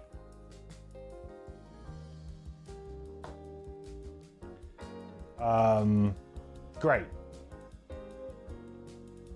And then I could play the bottom of long range missile, but I don't think it really matters.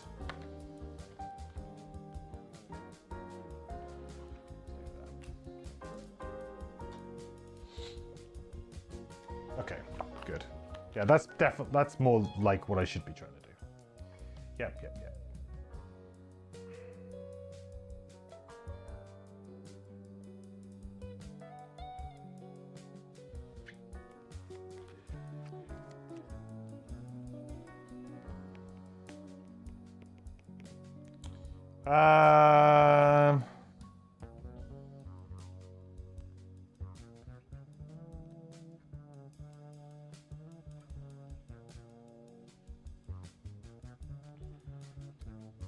Let's go for 48.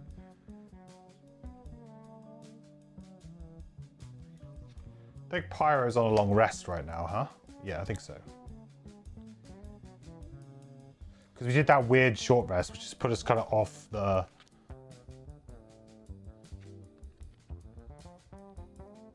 off the path.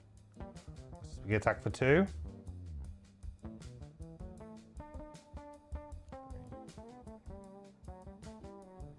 We're actually getting pretty beaten up here. So they have ward still. Or they get ward again. So, Arcane Generator, no. Machine Ball, no. I should probably just get rid of these now. It's kind of weird. I like to keep them up there just so that I know that they're there, but... So, we're going to attack for 1. 1. Halved, nothing. But ward goes away. Now, our turn, I can use remote control to... get our summon to attack for 2. It's either that or we do a default attack 2. Let's get our summon to attack for 2, why not? 4? Oh, dead! They did it! 1 XP. Beautiful, good job, Repair Drone. And then Repair Drone is going to heal us for 1. Oh, what a good little Repair Drone. Perfect. Again, only seem to be able to draw crits or misses so far in this scenario. Right. Emissary 1-2. It's going to take literally forever.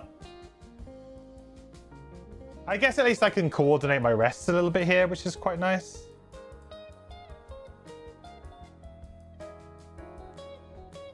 Do I want to discard Wildfire or do I want to leave it up? I probably want to leave it up. If I'm going into the next room and it's like super aggressive, I think I probably want to like leave it up.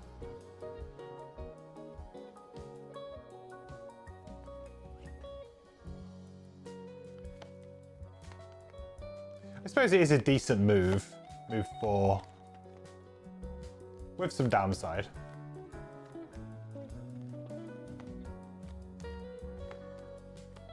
How many cards do I have? My hand and discard 1, 2, 3, 4, 5, 6, 7, 8.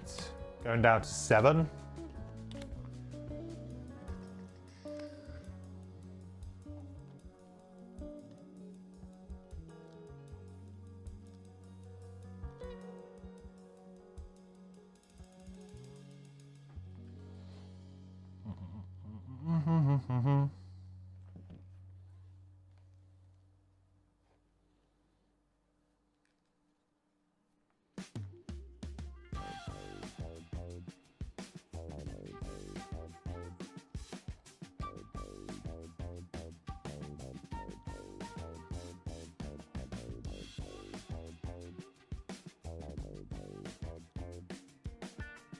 Let's discard it.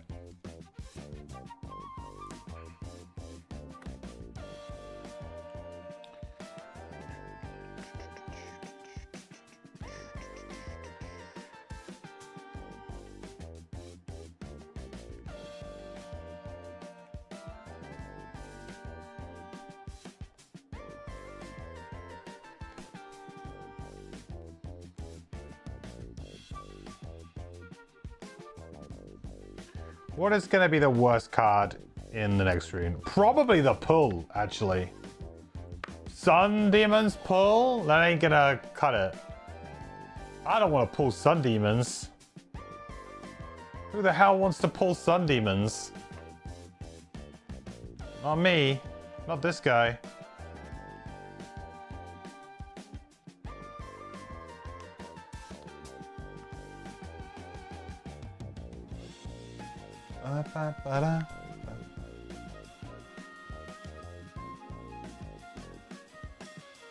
Right, well, Hive has like 2 cards. I guess we can long rest next round, so we could just play. I don't know. I could play the sniper turret down, really, if I wanted to here. Just long rest. Seems like a pretty good idea.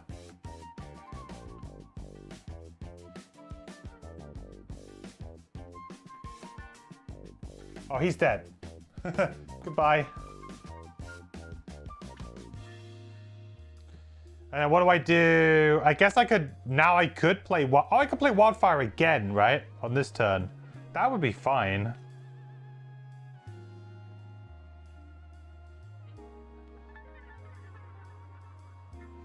I just feel like I'm going to have like a couple of turns of doing absolutely nothing here.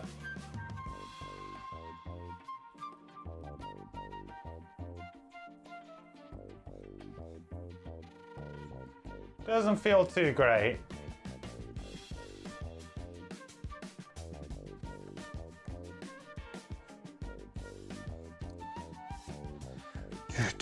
Do.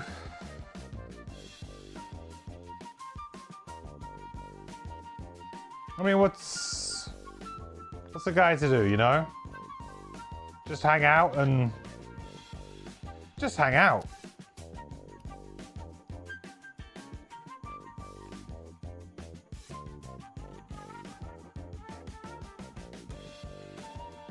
Sorry, 72 here.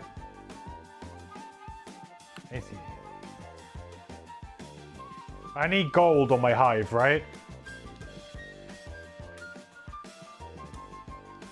Let's do Wildfire.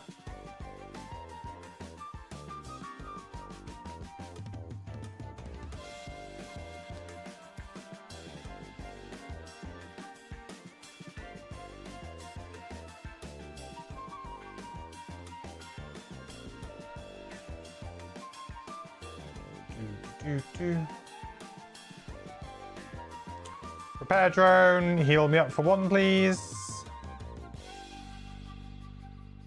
And then we're gonna go 1, 2, 3, 4. Get that loot. And we'll also play a sniper turret.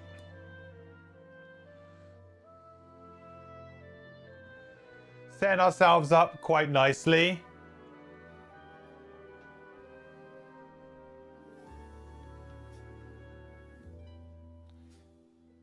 Ooh, actually, where do I play the sniper turret?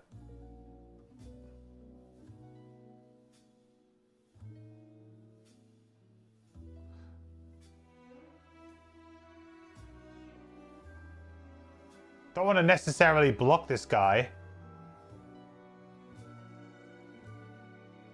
I'll put it there. It's fine. Oh, yeah, that's really good. Because it can get basically 1 hex into each of the 2 rooms, which pretty much guarantees it's going to get targets when stuff summons. Where was I? I was like here, right? Maybe I don't get the loot. And I can always pick up the loot later. There's no massive rush.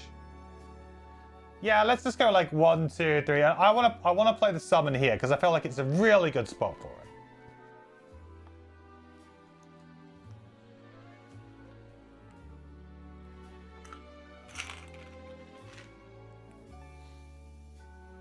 Forgot to drop a loot token. Well, Wolf died. Thank you.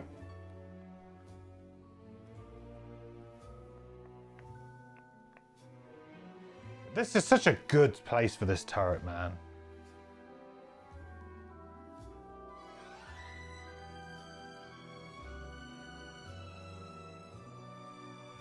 Feels like we're playing tower defense. Okay, is I gave myself the XP, right? 2, 4, 6, 7, 8, 9, Yeah, I think that's about right. I think I should be on 9. I've played 4 summons so far. Plus, I got 1 XP from remote control. Yeah, that all seems good. Hey, Loserpalooza! Welcome in, Raiders. Welcome, welcome. Thank you so much for the raid. I hope you're doing great. I hope you had a great stream. Welcome in, Raiders, to Frosthaven. I hope you're doing well. We are midway through scenario number 38. The way forward.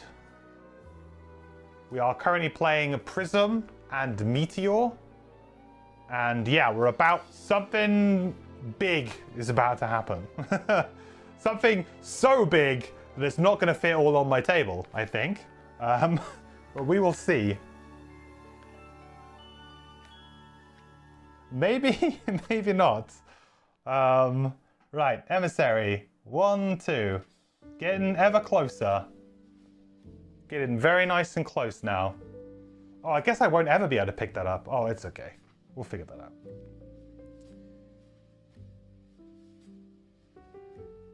There we go. Will I attend the UK Games Expo? Yes! I will be there. I'm definitely going on the Friday. I haven't worked out whether or not I'm going to stay for an extra day. Are you going?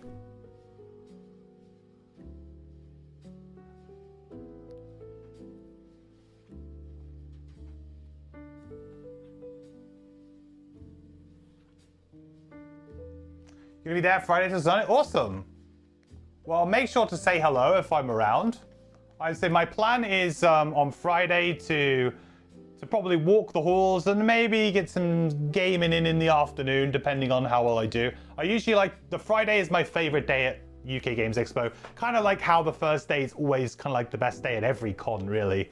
It's always that day where, you know, because it's not a weekend, you usually get a little bit of extra freedom. It's not quite as busy in the morning. You can rush around to get everything done that you want to do. So I'm going to spend that Friday morning, hopefully rushing around the trade hall, get round all of the trade halls nice and quickly. So then I'm good and done. And then in the afternoon, I can enjoy playing some games. And also because I'm maybe only going for 1 day, I have to prevent myself from going into the bring and buy this year. If I'm there for 2 or 3 days, I'll go to the bring and buy. But if I'm only there for a day, I know that I will lose a solid 2 or 3 hours of my day if I go in there. So I always, yeah, I have to go. Nope, got to make the sacrifice this year. I'm not going to be able to go in. Is there something you should run to? Not, well, the bring and buy, if you're interested in it.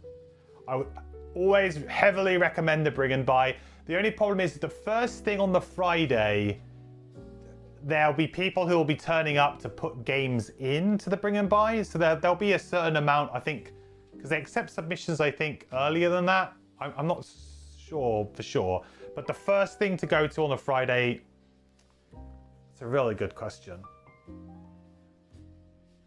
I haven't actually checked out the floor plan at all this year. So I don't know if there's anything being released at the con. But typically at UK Games Expo, there isn't stuff that's like explicitly released. Flying in from Germany, so not a lot of luggage. Ah, well, definitely stay away from the bring and buy then. But yeah, the bring and buy is always the thing that I say, like on the Saturday, rush to. Because at that point, the Friday, most people have arrived for the weekend. They've put all of their trade stuff all into the bring and buy. It's nice and full. You go on that Saturday morning, you'll have a really nice selection to choose from. If you go first thing on the Friday, there will be stuff in there and there may be some really good bargains, but it will kind of like take a while for it all to filter through as more and more people drop off their stuff. So Saturday morning is definitely the bring and buy, or Sunday morning, but Sunday morning you might find that your results vary because all of the good stuff might be gone or people have left already, so they've pulled stuff out because you do have the option of if it doesn't sell, you can pull it out to bring and buy. It's kind of hard to do that though. You have to actually go in and find your own games and then take them to them and say, hey, these are my games. You know, they didn't sell. Can I take them out? So that's a real pain. People don't like to do that because it takes a lot of time. But yeah, bring and buy Saturday. If you're looking for some like maybe out of print stuff, or a couple of bargains. I usually buy, like last year I got Viticulture Essential Edition, which I haven't played yet, which is, it's been a whole year and I still haven't played it. But I got Viticulture, which is a game I've never played and I've always wanted to try. And I got that version for, I think it was about £20, £25, which is an absolute bargain, really. And it was in really good condition. So that'll give you the kind of idea that if you're willing to, you know, go hunting, if you're willing to go hunting, you can find some stuff. You can definitely find some good stuff. I also got Res Arcana, I think it is. I got Res Arcana there. I got that for about £12, I think it was, £10, £12. I got Dead Men Tell No Tales, which I haven't played yet. It was in Shrink for, I think it was £20 as well.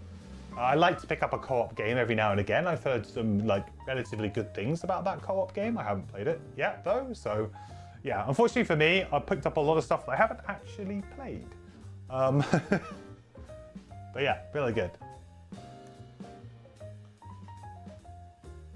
Also, there will be potentially events, kind of like any other con. If you really want to go to a panel, I'm sure you probably know, or you've been on panels yourself. I know you've been on panels yourself. I think I've seen you on a panel. Yeah, weren't you on a panel? You did This Game Is Broken panel, right? 1 year? I swear I saw you on that panel. But as you know, like those shows can be like really. If you have an event like that you want to go to, make sure to mark it in your diary. You did too? Ah, I remember definitely seeing you at one of them. Not this year though? Okay. Yeah, I haven't really thought of any events to do this year, so I'm only going for the Friday, so I probably won't have many time for events, unfortunately.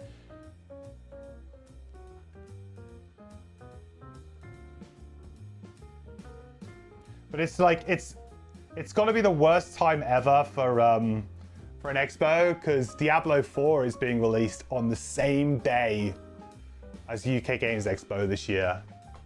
And that's like, that's tough. That's tough.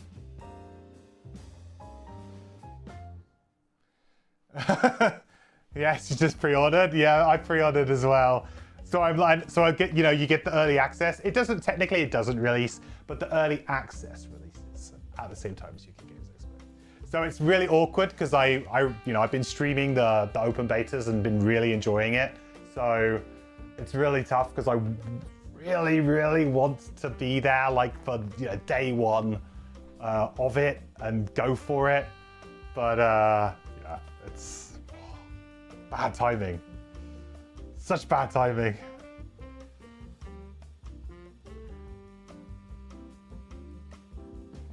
Okay, right. I need to figure out what I need to do. I'm going to long rest on the hive because I don't have much to do. This is all good. Pyro, I kind of just need to waste a turn, really. And then next turn is when the exciting things happen.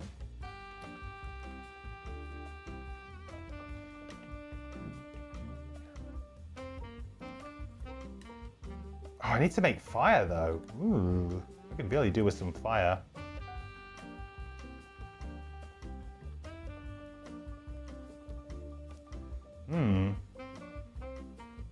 Could I just long rest? No, I've got one card in my discard. I can't long rest. I can't long rest. It will be laggy, servers will crash, we're good in Birmingham. Well, yeah, like I kind of selfishly have my fingers crossed for that it takes them maybe a day to sort it out. And then, oh look, I'm back from Expo and it's all working. But they've done a really good job with the open betas that they've run. They've actually managed to keep the servers incredibly stable, which is so weird for such a large game launch, and from Blizzard, who have notoriously had so many issues on launch days with all of their games. So this one is like cautiously looking pretty good for launch. So we'll see. But yeah, selfishly, I wouldn't mind if it was a problem.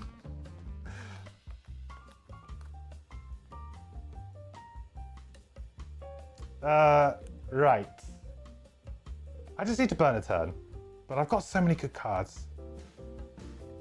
Maybe this. Maybe this.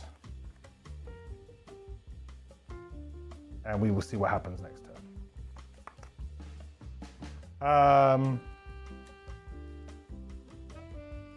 Yeah, just don't do anything. Stay where I am. I don't think there's any positional advantages here, so I'll just stay where I am. Hooray! He makes it. Good job. I will heal myself for 2, and I will get a heal from our repair drone.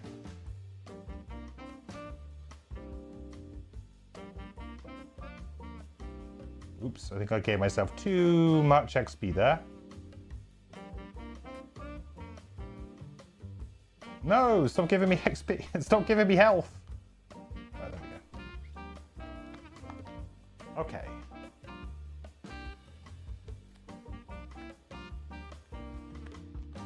Do.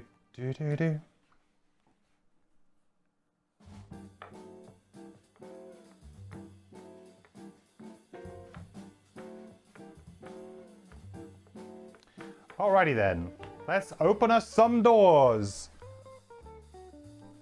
So we did accidentally listen to this part already.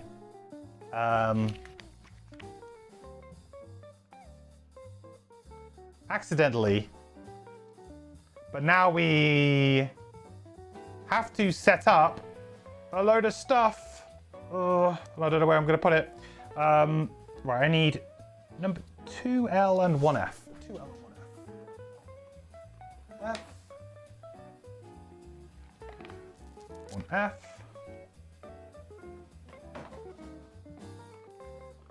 2L.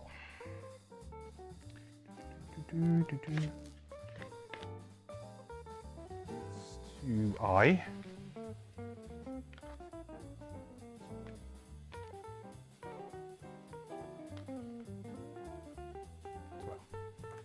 Okay. Right, so we need to set this little arrangement up. And it is like a so. Right. I am going to move my camera up a little bit, chat. Bear with me 1 second while I do that.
Try that shaky cam. Right, how are we doing? We gained some real estate there. We gained some real estate.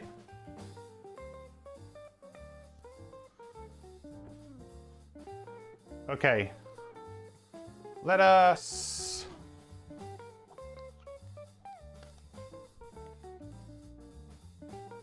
move some of this stuff over here. Then I can push this up. Probably don't need all of that on screen, just like a good amount of it. Pull this down a little bit.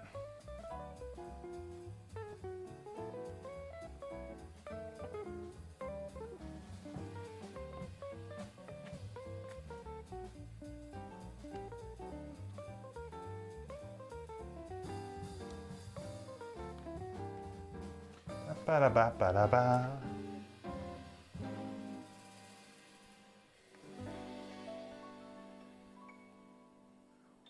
Ooh, and this way.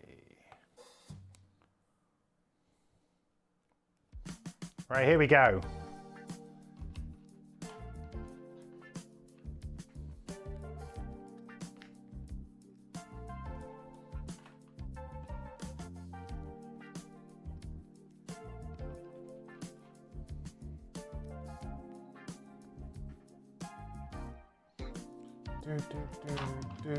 Cave doors. Are these caves?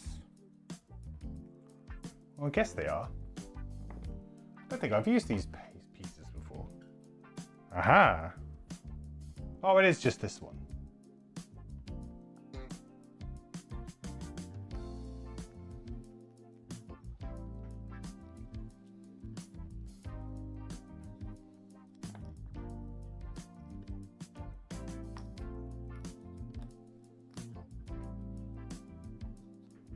And there is a door at this end.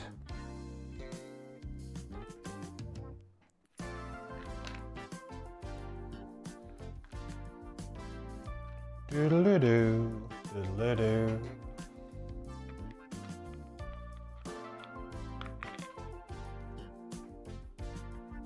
Ooh, hideous, strong door type.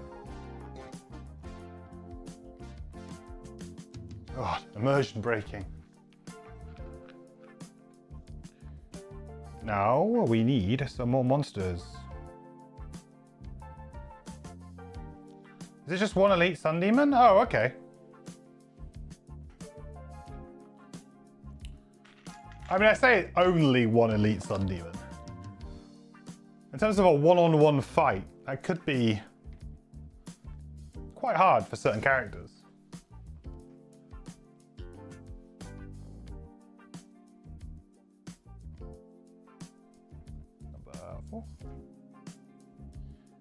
Okay, good. And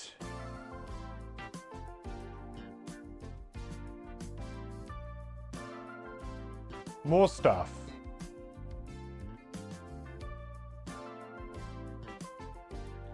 So special rules. I need to put A and B over here now. Oh no, there's another A and B, isn't there? Oh, of course there is. Ah, now it all makes sense why they have the same. I got you. Okay, here we go. So A and B on tile 1F represent the emissaries on the spirit plane. The A's are counterparts, as are the B's, sharing the same allies, enemies, initiative, conditions, and hit points. On initiative 99 each round, the emissaries on the spirit plane perform a move 2, focusing on moving towards and opening door 2. The emissaries on tile 15A no longer act. Whenever any character is adjacent to Altar C, they may transfer to the spirit plane.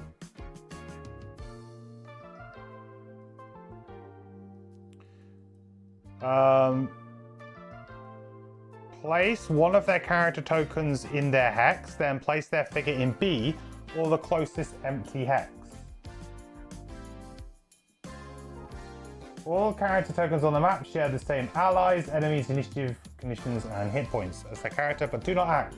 Set the round track to the first round at the start of each listed round. Spawn the following monsters at the listed locations based on the character count.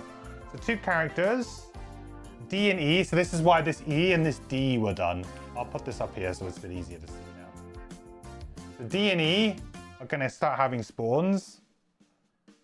So it's hounds and polar bears, basically, are going to start swarming us.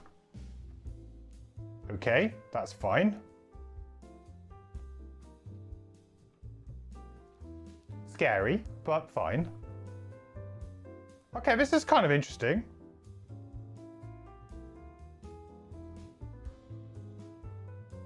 All right, I'm digging it. Okay, so now we just need to figure out a way of actually putting stuff on screen for you guys to see. I think I'm gonna probably have to somehow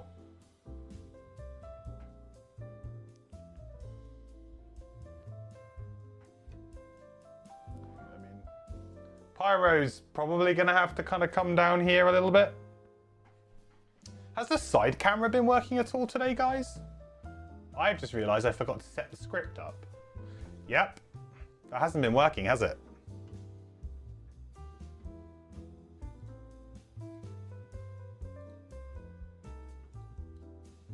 I was wondering why every time I look across I don't see it.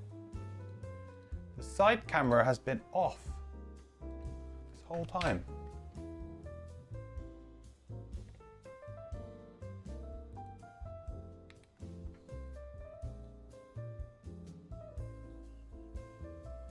Okay. All right, script's running now, so hopefully that will... To be honest, it might be actually really awful because of not being able to see anything. Might not even be very good. Let's have a look. It's not too bad. I could probably move it around a little bit. I could probably give it a bit more of a...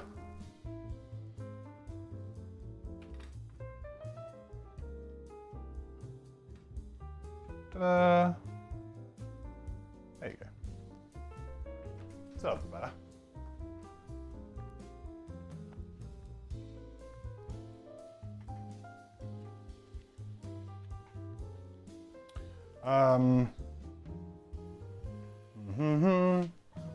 Where do we put this? Let's put this here.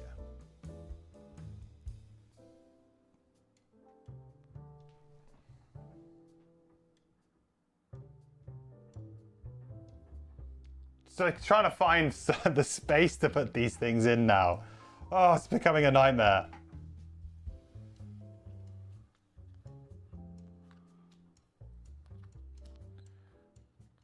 It is every player's worst nightmare. Trying to fit all of this stuff in. I mean, I might just have to leave some stuff off screen. I don't think I'm going to be able to get it all in. It's going to be so hard with all of my summons and... so much going on here. I guess this can go quite far up now.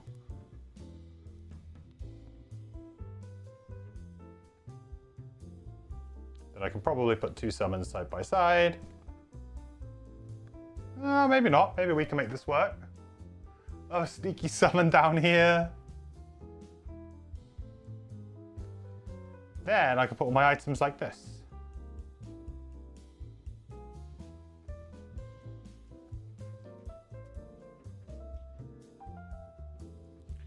But then where do pyro stuff go? Kind of up here, but again, it's not really gonna...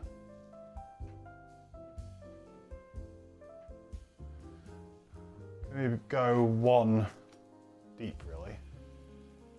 Oh no, maybe two items deep.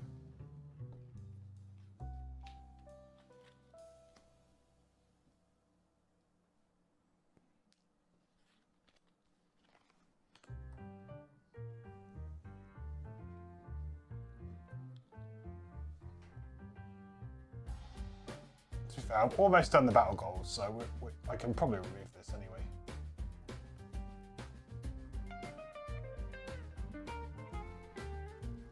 There we go. Okay. Whew, did it. So let's well, let's go for it. Makes me wonder how long this will be.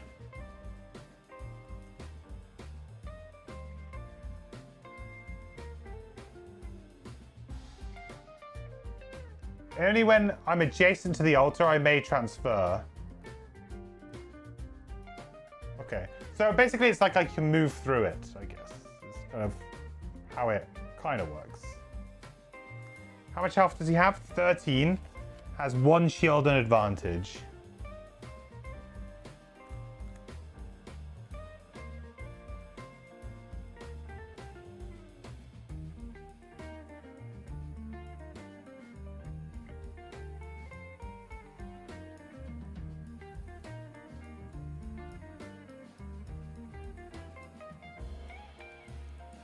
Is it worth me using Igneous Path here? Probably is. To kill this guy, it's definitely worth it, huh?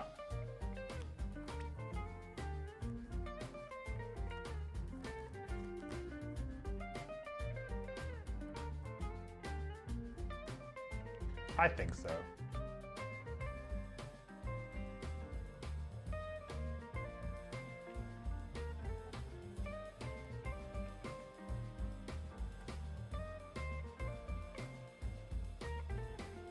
I'm going to get rid of my leaper because I feel like I'm not going to actually do any movement from now on. I'm just chilling here for the rest of this scenario. We're splitting the party.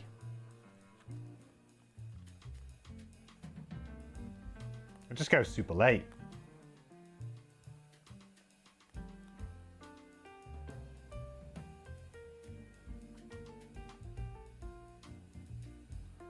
Ba-da-ba-ba-da. Okay, so Pyroclast first. We're gonna move 4. So 1, transfer to the spirit plane.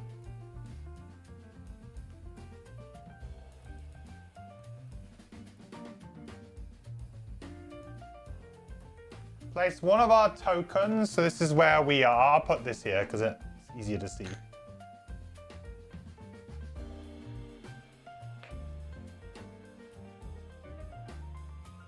In B, or the closest empty hex, so in B.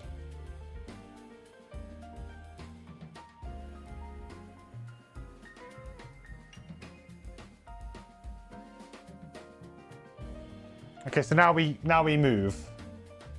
That was 1, 2, 3, 4.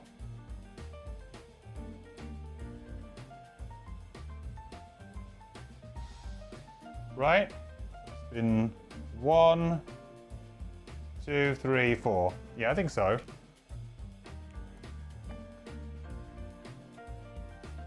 Sun Demon gets ward. Oh, shoot, you're right. Sun Demon does get ward because it's the only one.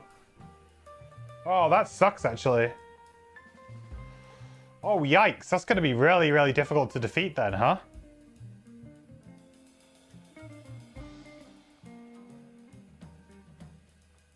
Oh, that might be, like, the difference in this scenario. Only one Sun Demon. Man. Yeah, that means that Igneous Path is not going to really trigger.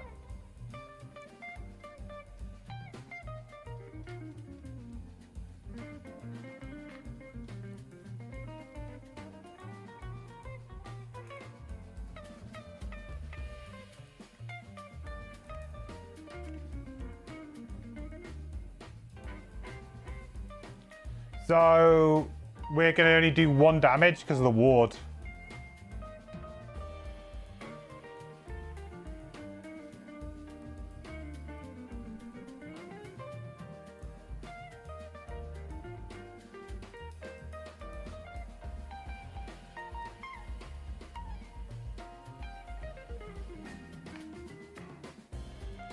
I mean, hopefully we can kill it fairly quick anyway, but yeah, that's actually a very real problem for us now.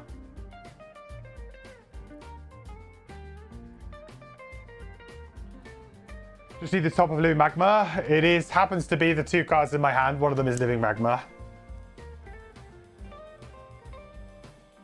So hopefully we can get it going. So Repair Drone's gonna keep healing me up. Just chill. Yeah, I'm not even doing anything on the Hive. I mean, I guess I could in theory with the Hive. I guess I could have,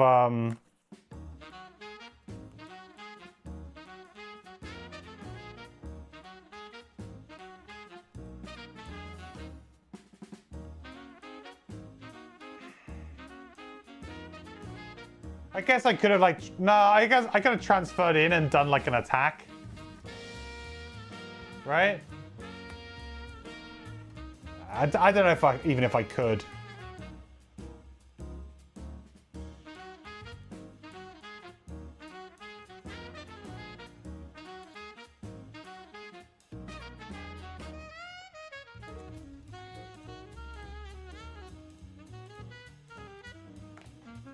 A 1?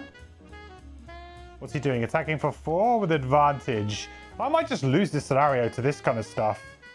I do have this, so it will be... We will trade it off.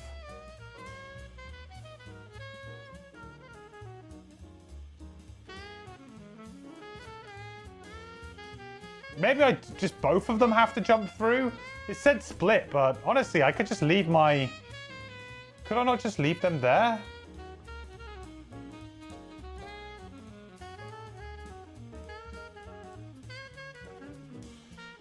Quite possibly.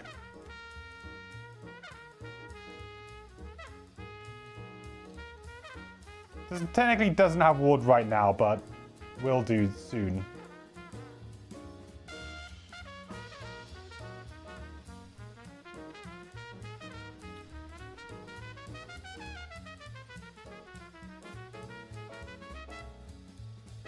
Oh, but I can't transfer back. That's kind of important. I can't transfer back. So if I do that, yeah, I have a lot of things that could maybe make that fine though. Explore a normal hounded D and a normal hounded E. 2.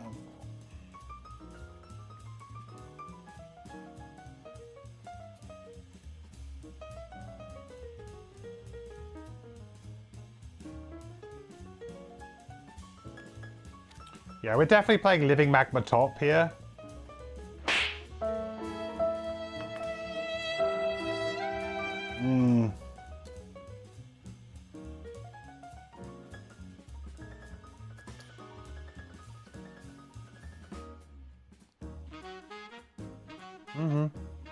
We're playing this for sure.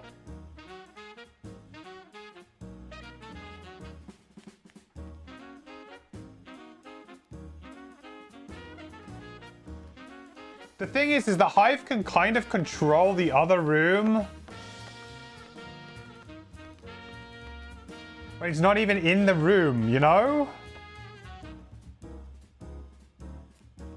It's kind of sneaky. Like if I just put down another turret, right? If I put like a turret here.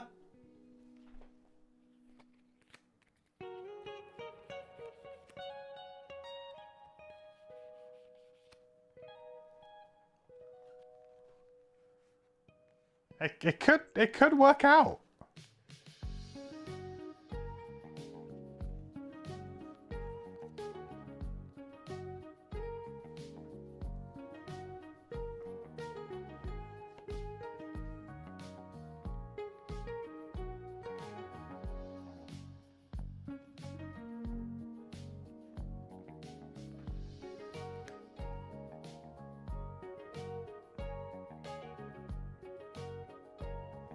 Maybe not push it though. Okay, hounds are moving 4.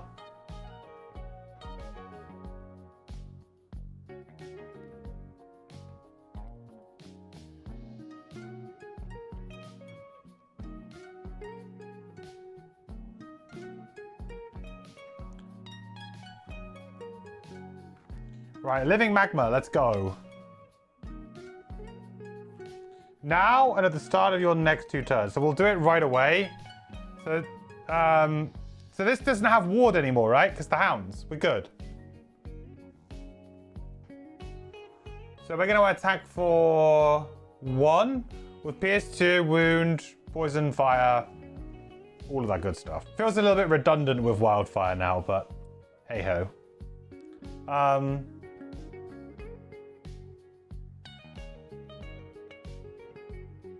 -1. Nice.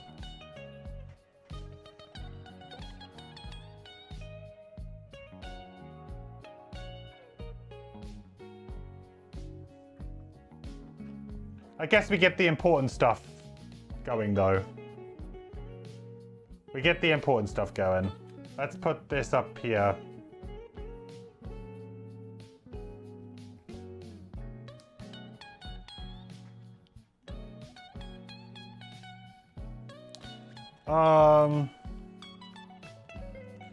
And heal myself for 5.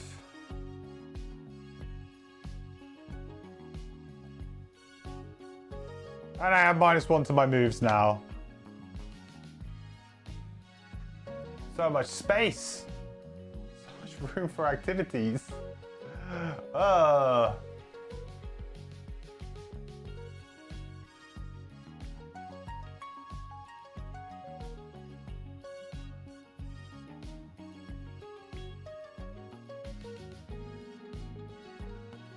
Okay, repair drone is going to straight up just attack that wolf. Within range. -1. No damage to the wolf. Then a heal onto... Oh, actually, it's going to be... No, it was not going to be onto A. It's still going to be onto the hive. Okay. Then the sniper turret. 1, 2, 3. It's got range. Got... Yeah, I don't think it's got line of sight. Just about. I think so.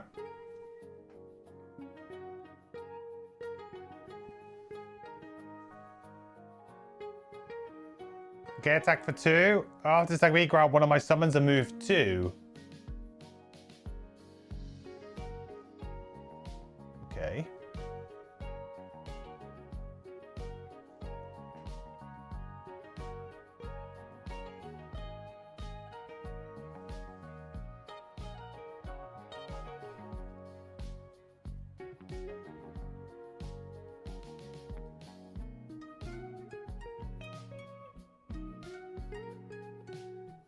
This guy has flying, right? Has flying.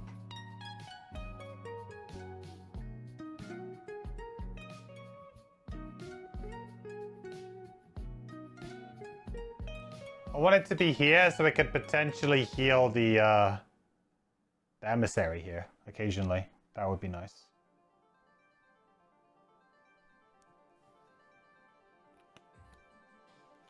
Right, now, can I long-range missile this? We have -1 range, but we have +1 target. So we now have a range of 4, but I can extend it up to 5 quite comfortably.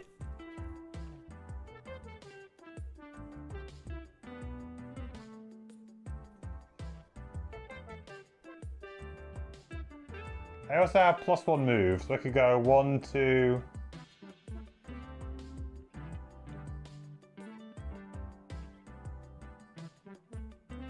I don't think I can get range, can I? Oh, I guess I could use both, huh? To get range 6.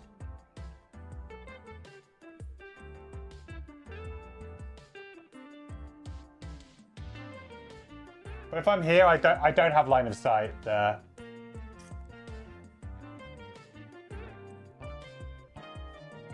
Could just let the sniper turret have a go here.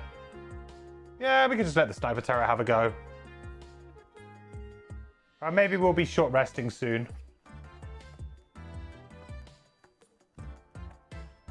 Yeah, let's just use remote control. So sniper turret's going to get a go on this guy again. Really? Don't seem to be doing a good job of drawing those though.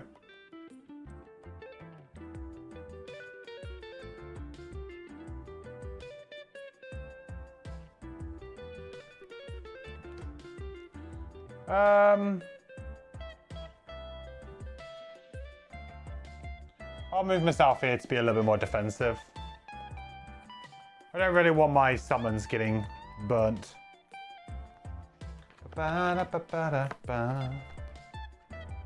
Okay, hive is done. Ooh, I don't like the look of that.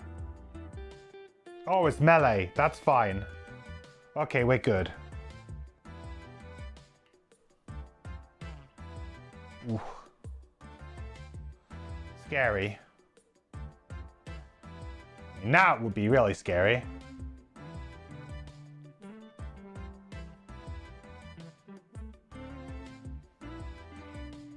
Spawn normal hounds at D and E. Oh my, it's gonna keep on coming.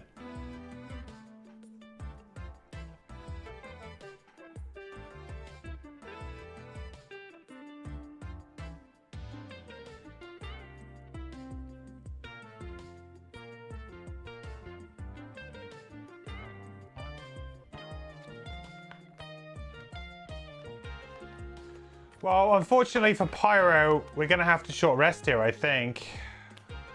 Not good. Ugh, a lot of cards out. I can get rid of cooling, though, which is quite nice if I short rest. I'll probably get rid of Wildfire as well now, to be honest, actually. Yeah, short rest, get rid of these two. Keep Living Magma up. That makes sense.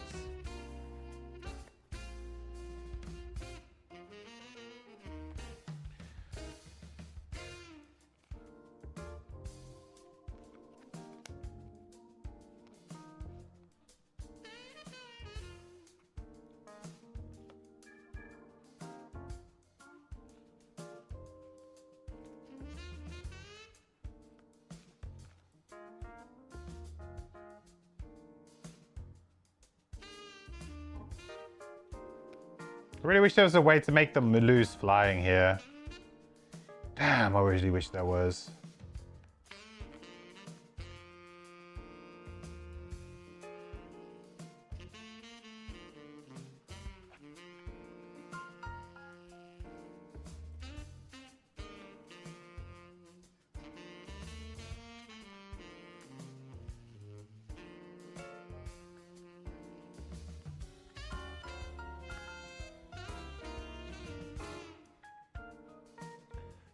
Do. Let's go 16 on Hive. Okay. No, don't heal. Do not heal. Well, I suppose I'm going to apply the wound again at least, but it's annoying that the poison doesn't happen. Alright, repair drone.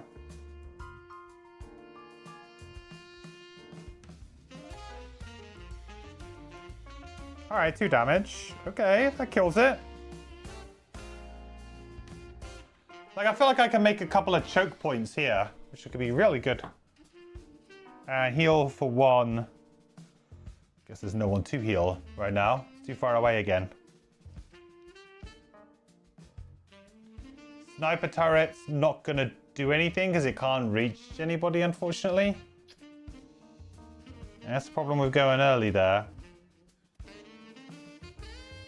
Hives go. I need to move over there.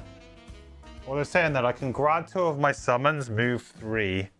I think that's a smart move to start kind of getting them over here. So, 1, 2.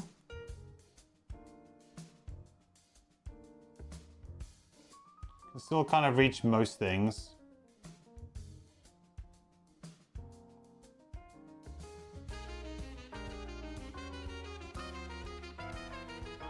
I think I want them to start focusing these guys and healing them.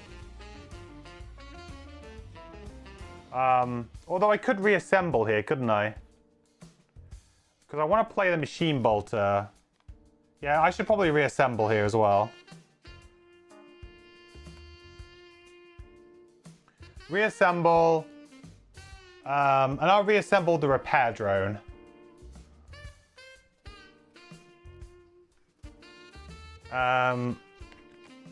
Reassemble, that gets rid of the machine bolter. That's our new mode.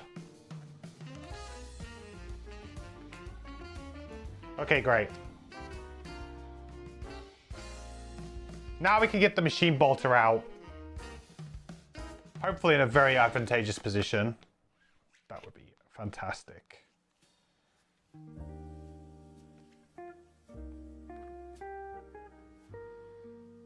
Okay, unfortunately, it's gonna heal.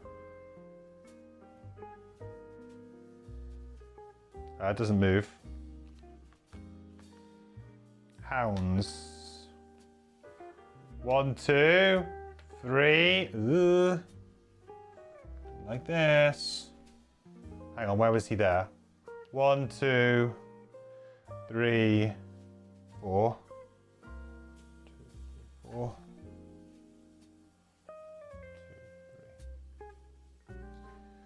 So number 4 is going to attack A. -1. So what's that? 1 damage to A. Can't let any of them die though.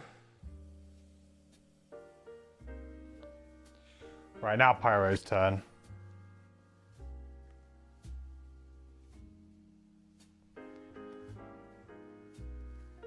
I need to start using some of these items, huh?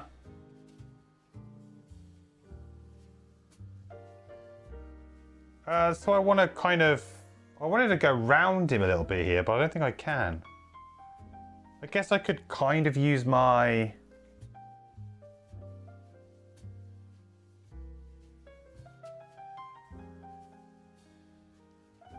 Oh, first off, I guess I got a living magma. Sorry. Before I do anything, I need to living magma. Okay. So that's 1 damage.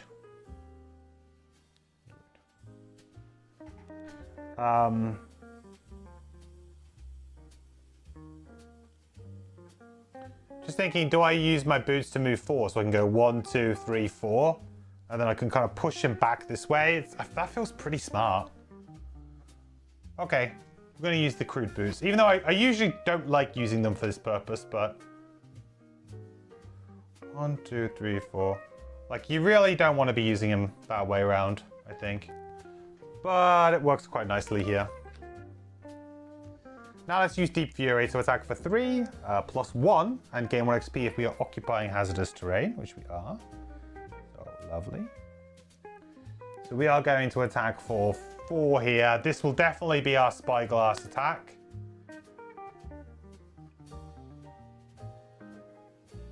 Alright, fingers crossed.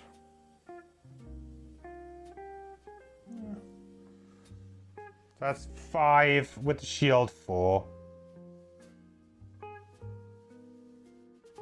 Could have been better, could have been worse, I guess. And we get to heal ourselves for 2, but we don't need to. We're already fully healed up.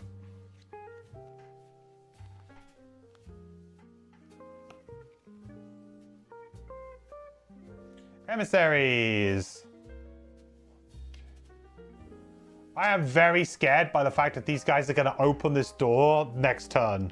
There could be anything behind here. At least I can probably remove this and just push everything along for showing you guys. But that is it's pretty nerve-wracking.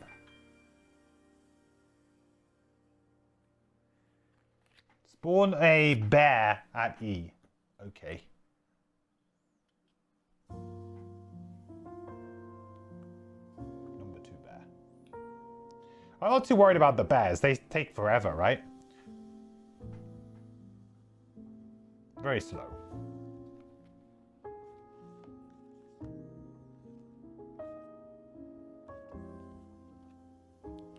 So again, I could do some pretty decent damage here.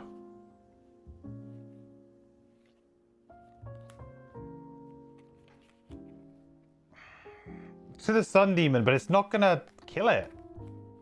Oh, I guess I've got 1 more living magma. Actually, with living magma, it might do the trick. Yeah, actually, living magma might do it.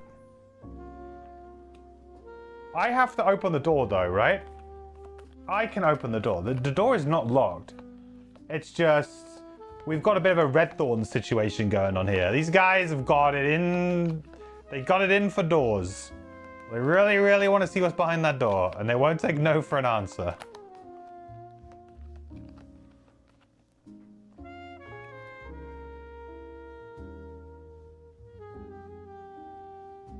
Hive is going to long rest, which ultimately gives them to be able to go on any initiative that they want, really.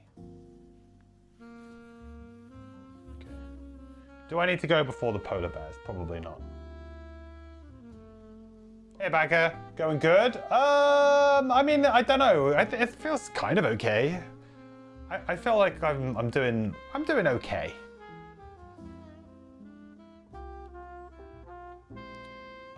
Let's go before 83, shall we, on our hive? Let's go like...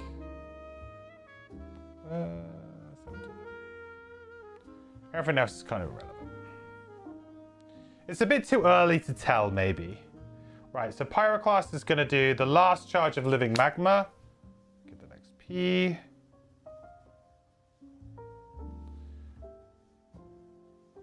Okay. Not too bad, I think, right? That's another damage. Make fire.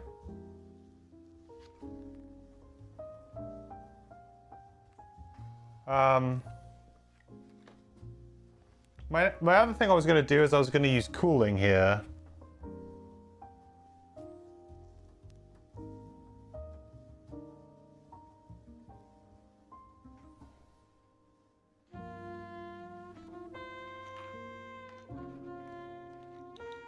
It kind of almost does it.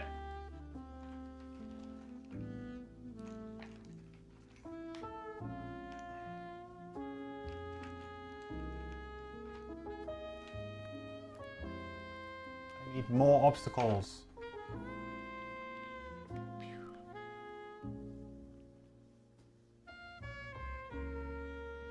And that does 2 direct damage to the Sun Demon. So it's not ideal. It is gonna, you know, attack B, but B is okay because B actually has full health right now. So B taking some damage, I'm probably okay with.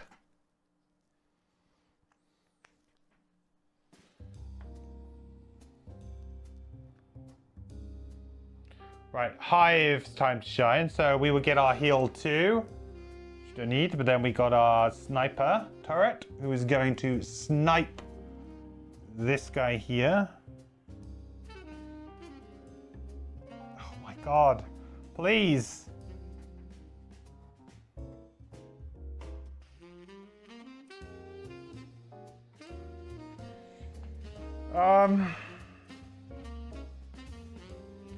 Nah, A's not in too much of a problem. It's not great, but it's not terrible. Oh, hang on. I needed to finish my move with the pyro. Whoops. I kind of got myself carried away there. I need the pyro is going to move. It's going to move 6 here.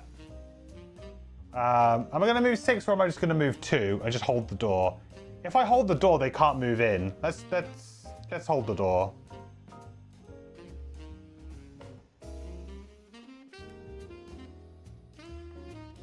I'm going to remove this because, well, we're going to have no space. And I presume that we are not coming back from this.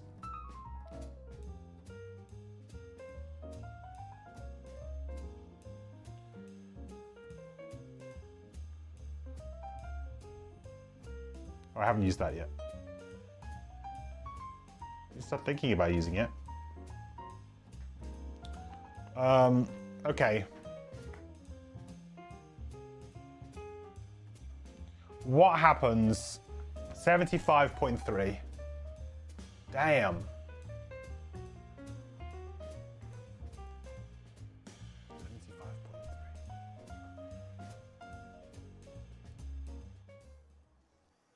75.3.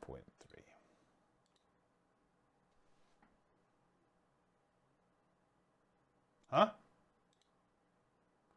Oh, that's weird. It just went to the end. Maybe there isn't anything? 57.1. Oh, it might be it's just another thing. It always throws me a little bit when they do this. You have the... What? No. There is supposed to be a thing. 70... No, hang on. Oh man, I'm getting so confused. I'm tired. Forgive me, everyone. 73.3? What is it? 75.3. God damn. 75. Right, yeah. There's no written text. It's just rules. It's just rules.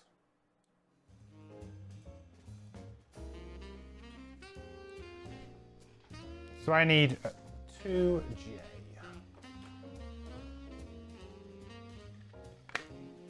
2J. 2J.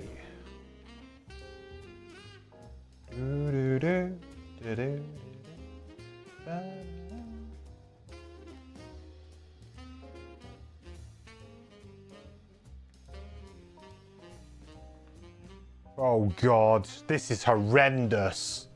Oh my word.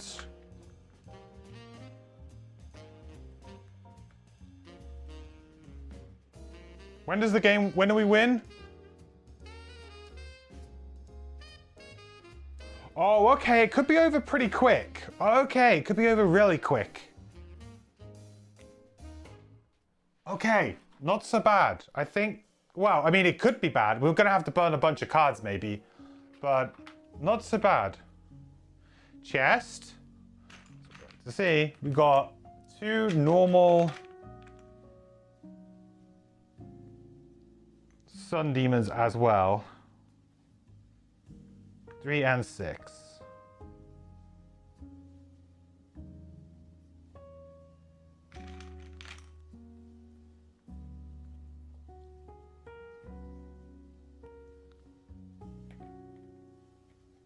Maybe I shouldn't have. Maybe I should have left the door open, huh?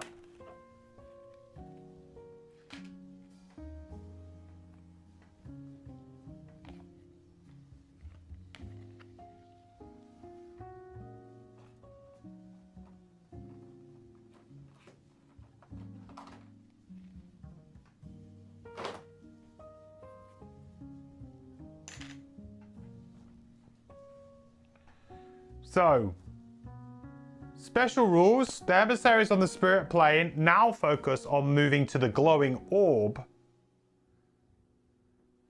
Return to 23.1 to reference its special rules if necessary. That's fine. 30. So the scenario goals is the scenario is complete when at least one emissary is adjacent to the glowing orb. At the end of that round, reach 57.1. So essentially I need to hold them off for like... So... maybe like 1 or 2 more turns. I need to aggressively run into the room with Pyro though, which I haven't done. So, you know, this is a bit of a problem.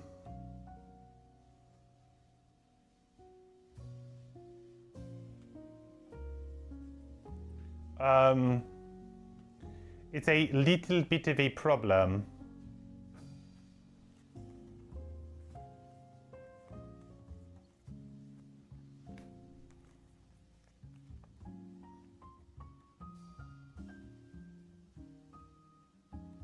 Right, so hounds go 1, 2. Attack A for 3. I'm kind of scared now. 4 on A. Because they're going to start taking a beating here. They're going to take an absolute beating.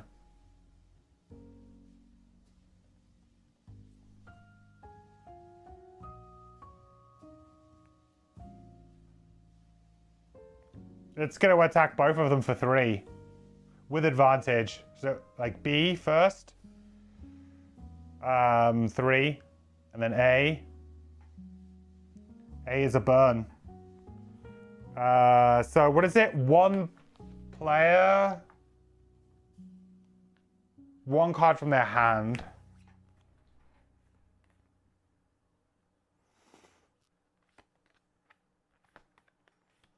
Ideally, I just need to pull them into that corner, huh? All right, we'll lose a card. We'll lose Wildfire from our hand from Pyro, because Pyro's got fairly good hand size.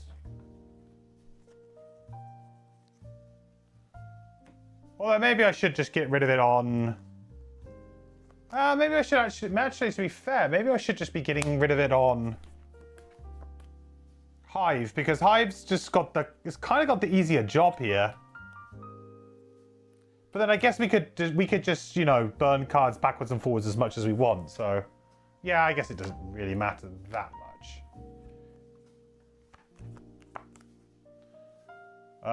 That stays up. We still got 1 more charge of that, I think. Okay. So that was that. Then unfortunately this is going to happen. Let's do some ambiguity stuff here to try and avoid me from taking too much damage. 3's going to move there. Attack me for 1. With, yeah, flat. No damage! Yay, I dodged the 1 attack. Yay!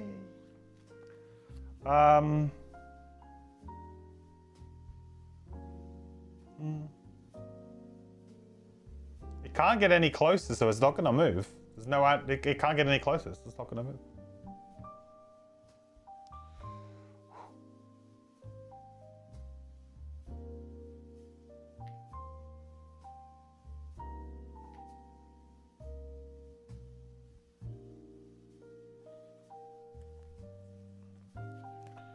So I guess I need to short rest here and kind of just hold them off. More hounds at D&E. I think we're almost maxing out on standees here. I don't see how these guys are really going to come into play, but...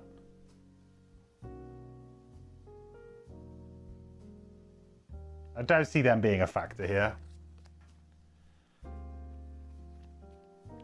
So it's going to be, if A can get there, it's like 1-2, 1-2, right? So it's maybe the end of the next round if I can keep this spot free. Which I should be able to do. I want this guy to come up here, really. So with the ambiguity, I want him to come up here. That would be great.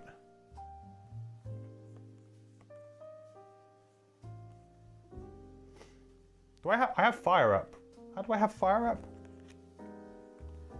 I do not remember doing this, but I will take it.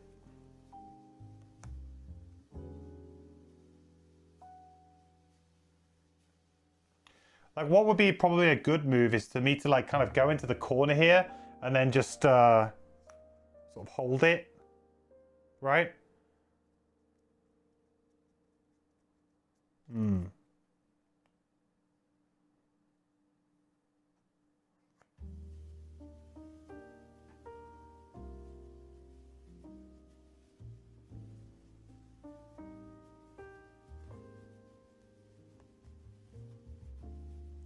Maybe just push one of them out of the way. That's kind of quite novel.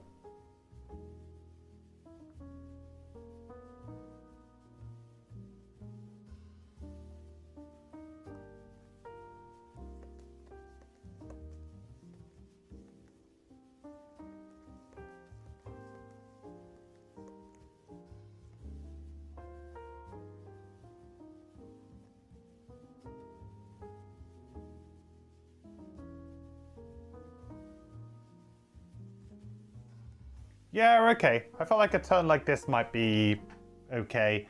We can get some hazardous terrain down. We can maybe get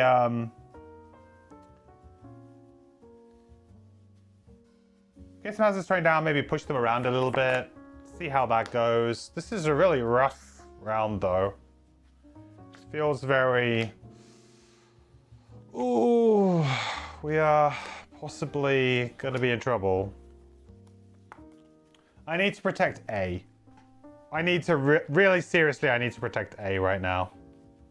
So how do I do that? Well, I need to get the bolter up. I think that's quite important.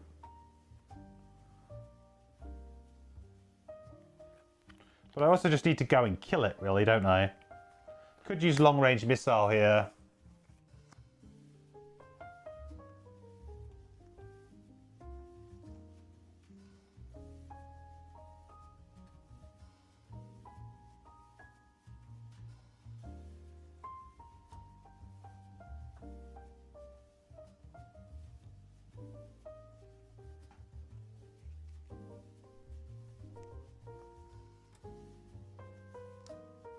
Let's face it, I need to play 2 rounds. 2 rounds, that's all I need to do here. Make sure that A doesn't die, kind of protect B a little bit. This is fine.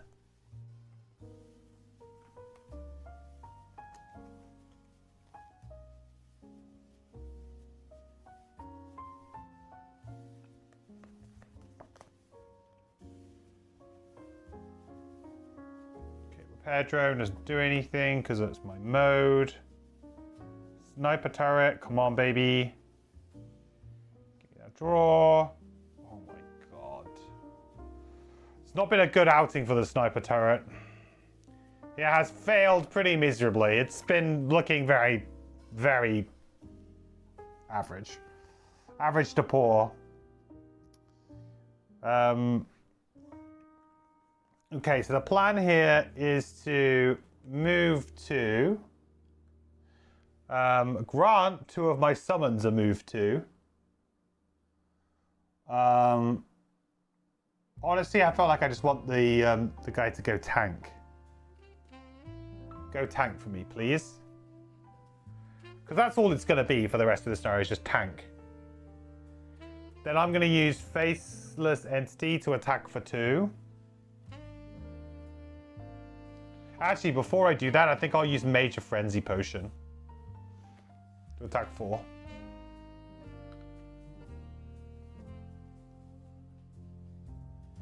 Because I can't miss now. That's 5 to number 4. Dead. Good.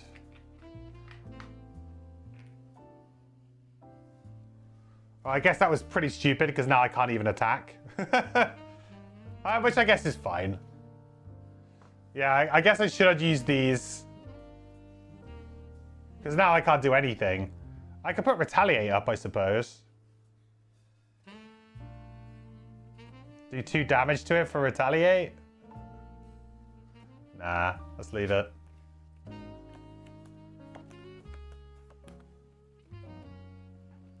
Yeah, I guess that was kind of dumb. But it worked out okay. We ended up getting this into a position to just tank for a round. But maybe not the best use of the turn. I should have just probably just attacked for 2 and saved the potion. If anything, I've been probably too cautious with my item usage in this scenario so far. I've still got Wild Growth Seeds and Attractive Bracelet. I should have used Attractive Bracelet on the polar bear to like pull it through a bunch of traps at one point, and I've just been like not seeing it. Too concentrated on my cards and not enough with the items, I think. It's one of those kind of weird things where if I was playing multiplayer, I'd have my board, I'd have my items like underneath my board, I'd have my cards in my hand, I'd have everything in a nice little thing. But when I'm playing like streaming, I've got everything dotted around a little bit. I kind of lose sight sometimes of the items. So Pyro, I feel like this could be quite a fun turn.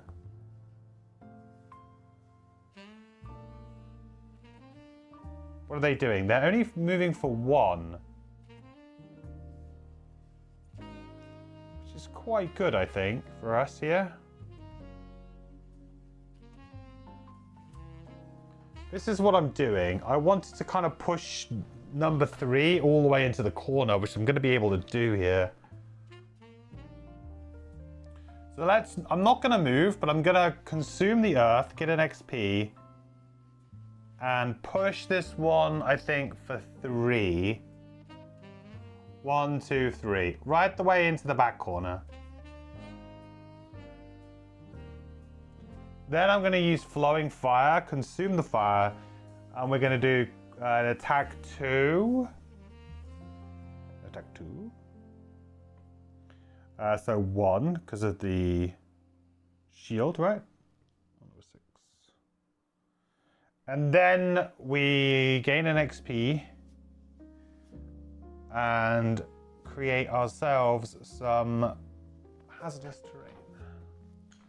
I'm going to have to remove some. I'll just remove this one up here. Okay. Just some hazardous terrain for us to play around with, I think. Whether or not it actually is very useful, I don't know.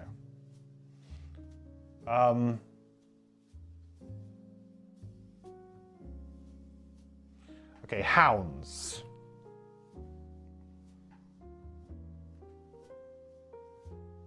Attack for 2. 2 damage to the hive.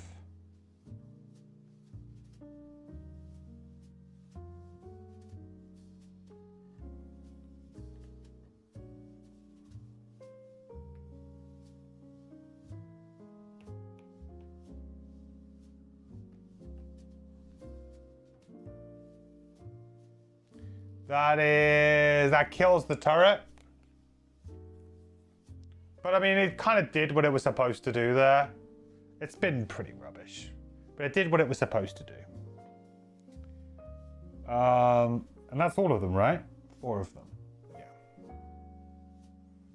Polar bear, do nothing. I feel like the polar bears are a weird one in this scenario. Robes. Oh yeah, I could use robes, right? Oh, that's fair. Yeah, I completely forgot about robes. See? I literally said I always forget my items, and I literally just immediately forgot my items. So it takes 1 damage.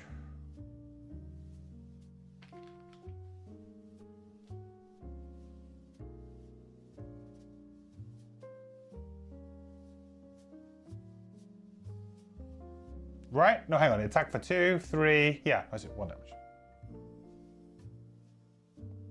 Okay, Sun Demon. So Elite dies to its wounds. Very cool. This guy's gonna go 1. 3 with advantage. So it's gonna be 4 damage to my pyro. Good. Emissaries. 1, 2.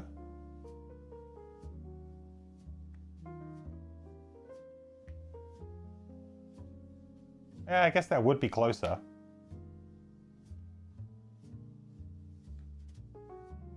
Got to be a little bit careful here with the way that they go through, but we should be able to do it if we survive this round, and as long as we don't block this, which should be okay because B is gonna soak up the damage here in some respects.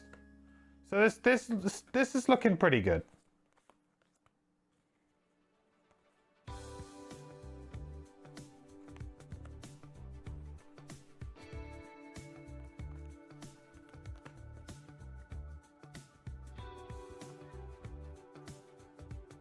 It does feel like another one of those kinds of scenarios, though, where I haven't really been able to play like characters exactly how I would love to have played them. But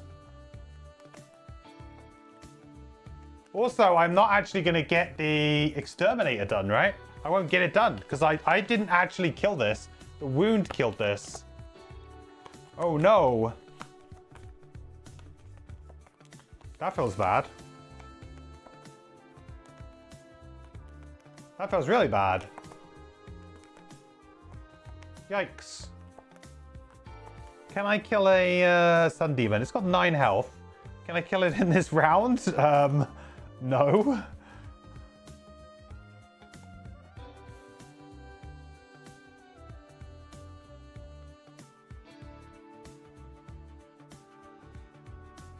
Is that number 3 as well?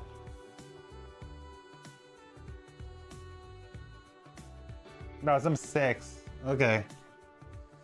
Yeah, I guess I'm not doing that either, huh? That kind of blows. That would have been nice. That would have been really nice. I guess I should try and make sure I get the treasure chest though instead. Do I have my boots? Make sure we get treasure chest.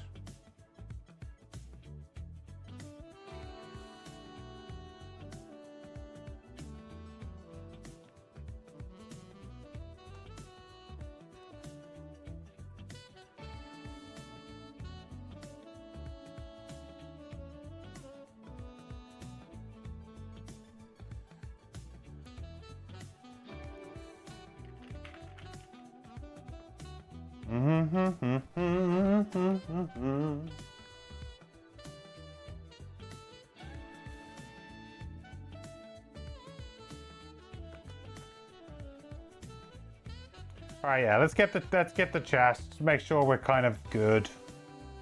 We should have just won here. We should have just won. Just about.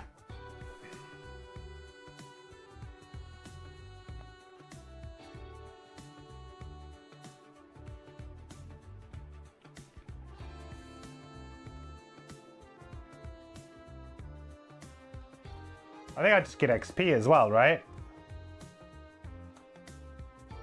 I don't think there's any benefit to doing anything else other than just get XP.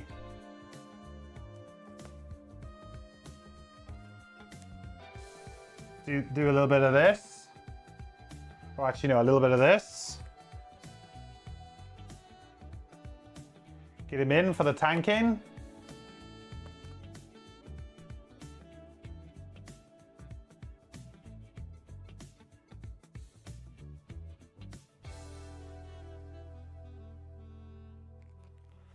Okay, let's see how we go. Oh, brilliant. They're just muddling anyway. Super duper. Easy. He even gets there.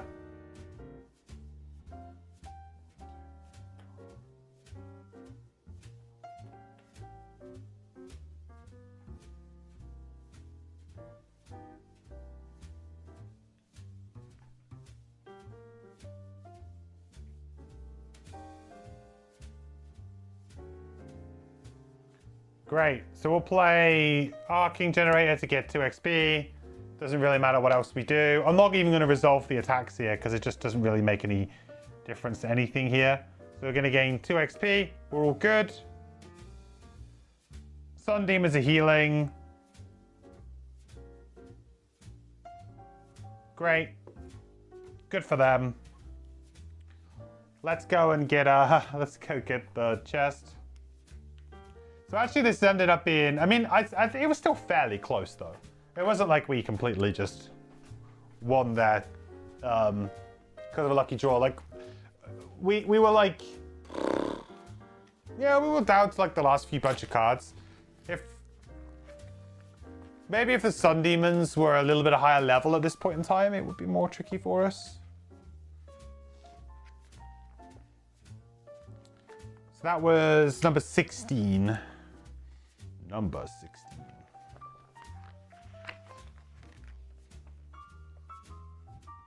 Ooh. Gain Decanter of Mists 183.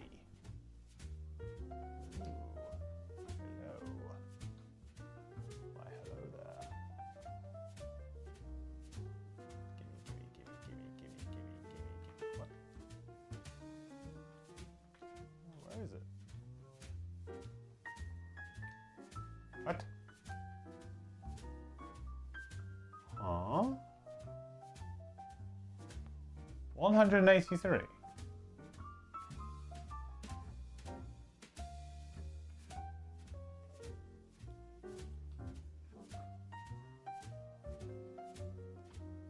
Hang on. There's a big gap in my numbers, my item numbers. What?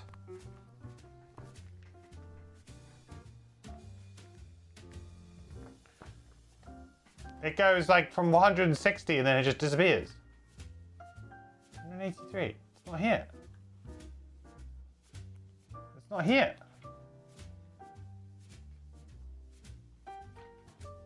What happened there? It's not here. Unless it's one of these, is it? Oh, it is. It's one of these, maybe.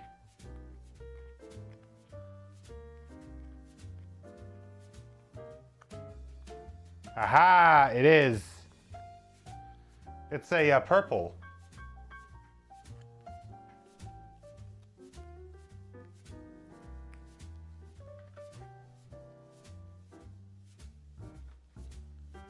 Okay.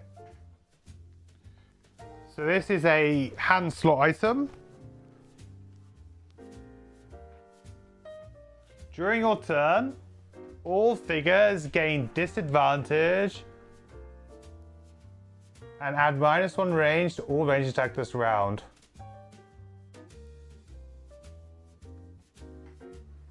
Huh.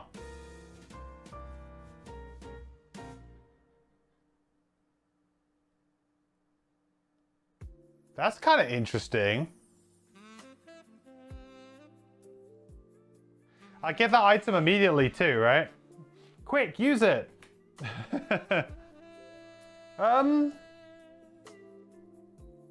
It's kind of a hard item to evaluate, but certainly that feels like in certain situations that could be like, oh, it could almost be like a stun.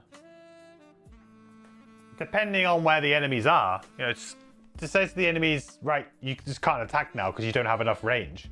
If you could save, let's say, 2 attacks from it, that seems pretty good to me. Like, that seems strong. Like it could actually do some work. I like that. I think that's pretty cool.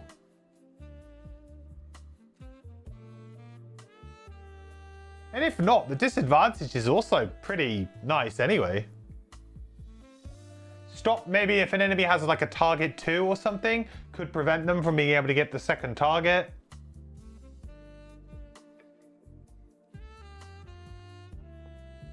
I think this is okay. I think this is okay, chat. I think this is okay. Definitely usable. And it's only a single hand slot, so you're not giving up a huge amount to use it either. I think that's quite nice.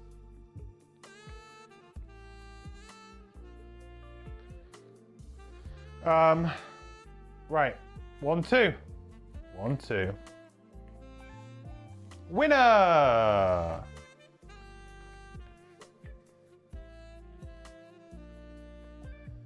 $57.1.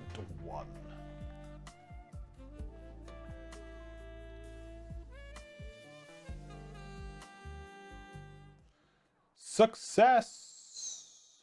It's difficult to make out the Elder's words over the Wraith's constant screeching, but the effect is obvious as they incant solemnly over the source of the corruption.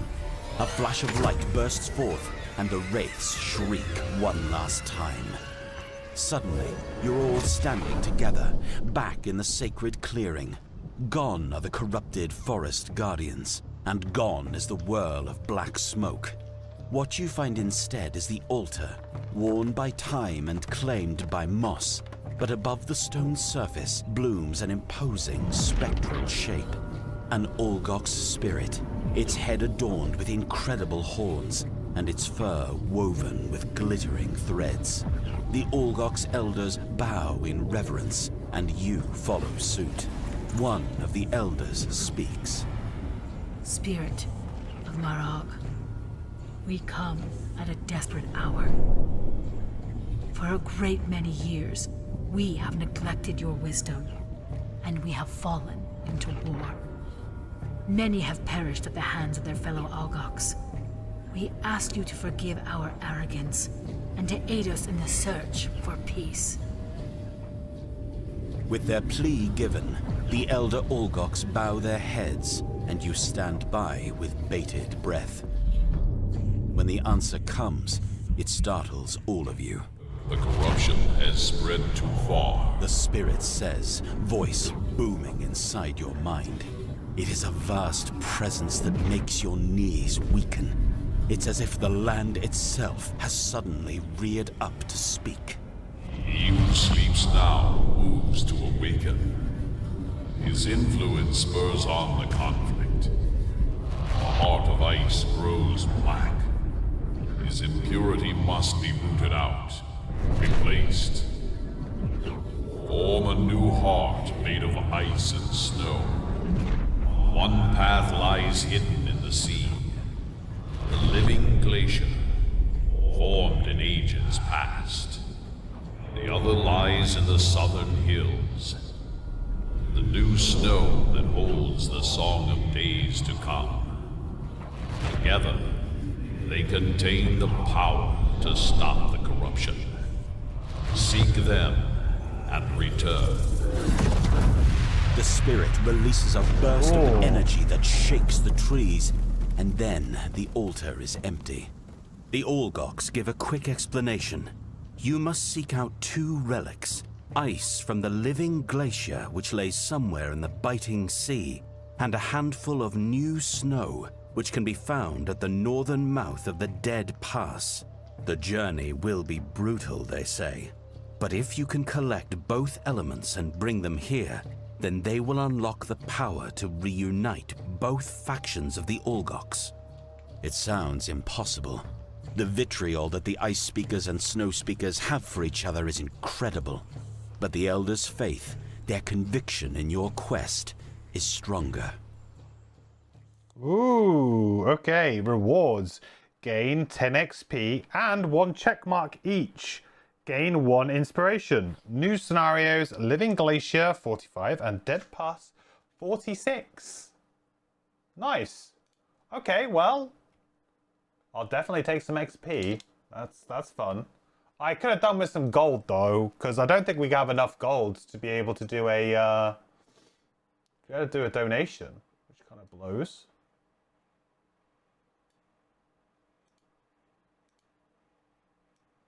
Oh no, sorry, not prosperity. 1 inspiration, wasn't it? Not prosperity.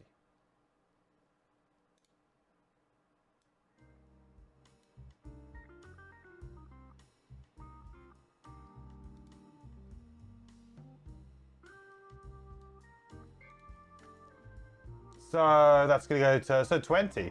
For 20 inspiration again. Nice. 10 XP and 1 check mark each. So we did do a check mark on Hive, which is good. So that's quite nice.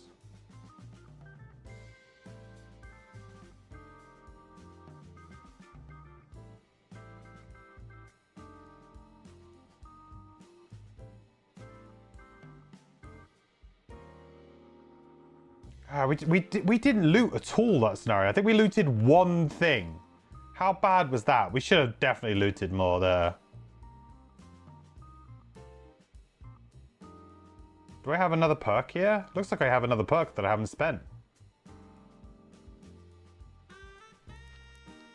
I mean, I just got 2 check marks, so I shouldn't have a perk, but maybe I didn't. Was I playing disadvantage there? I might have been. I may well have been. So how much XP are we on now? Oh, we might have just leveled up, right? Oh no, we didn't just level up. We're close though. Not quite sure how the Pyro's on 142 and the Hive is on 141. I cry foul. Something has gone wrong. Looks like I have a perk here too. Do I?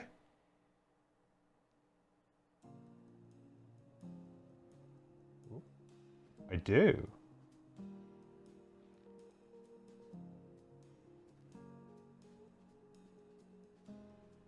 How strange. Anyway, not going to complain. That was pretty good. So that was a nice scenario. I thought it was quite good. It was another scenario though that has, like, you know, there's Frosthaven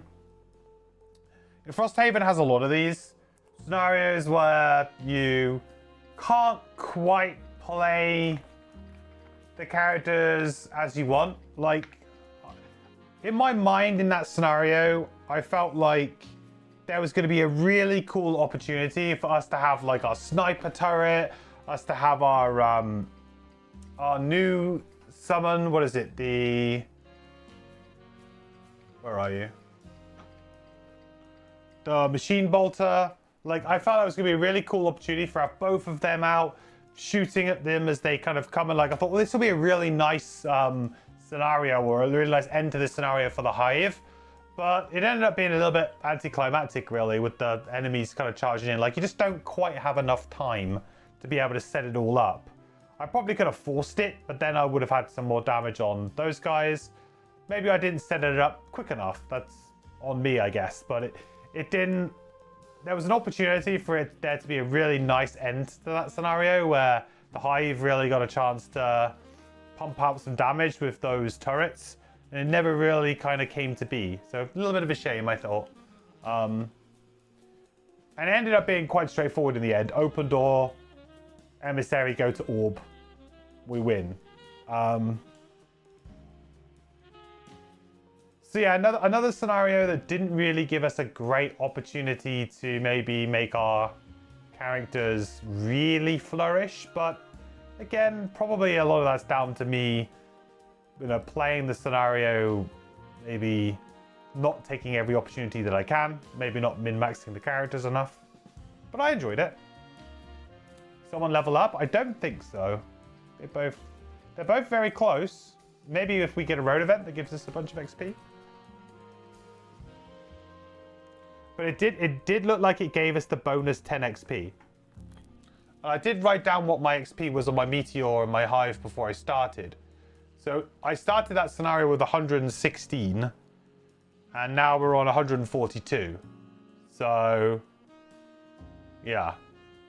Sounds about right. We got 10 bonus XP. Plus we would have got bonus XP for completing and what we earned. Sounds about right. Oh, +2 for the challenge. You're right. We do get an extra 2 for the challenge. Good call. Forgot about that.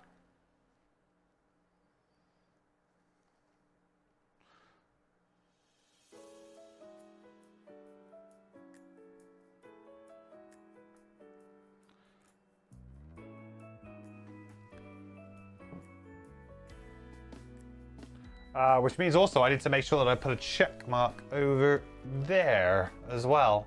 Thank you for reminding me that, because I would have forgotten. The challenge was super easy too, right? Super easy challenge. Some scenarios I can see that being hard, but this one, nah. Easy.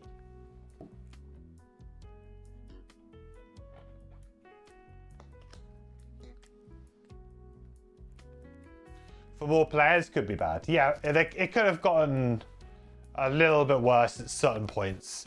But again, this scenario was very much about enemies just sort of flooding the board and spawning you, and that's perfect. That's a perfect one for this type of scenario. It would have been worse on a boss scenario, right? Boss scenario is like, no thank you, because you're probably going to be fighting just the boss. It's, yeah, not good.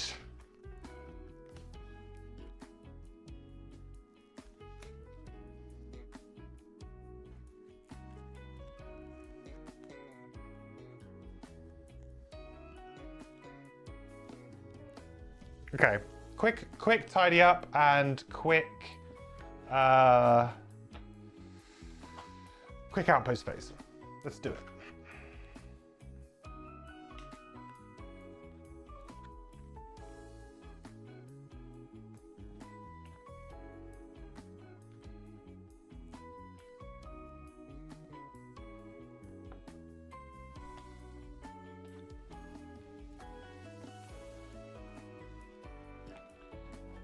Do do do do do do do.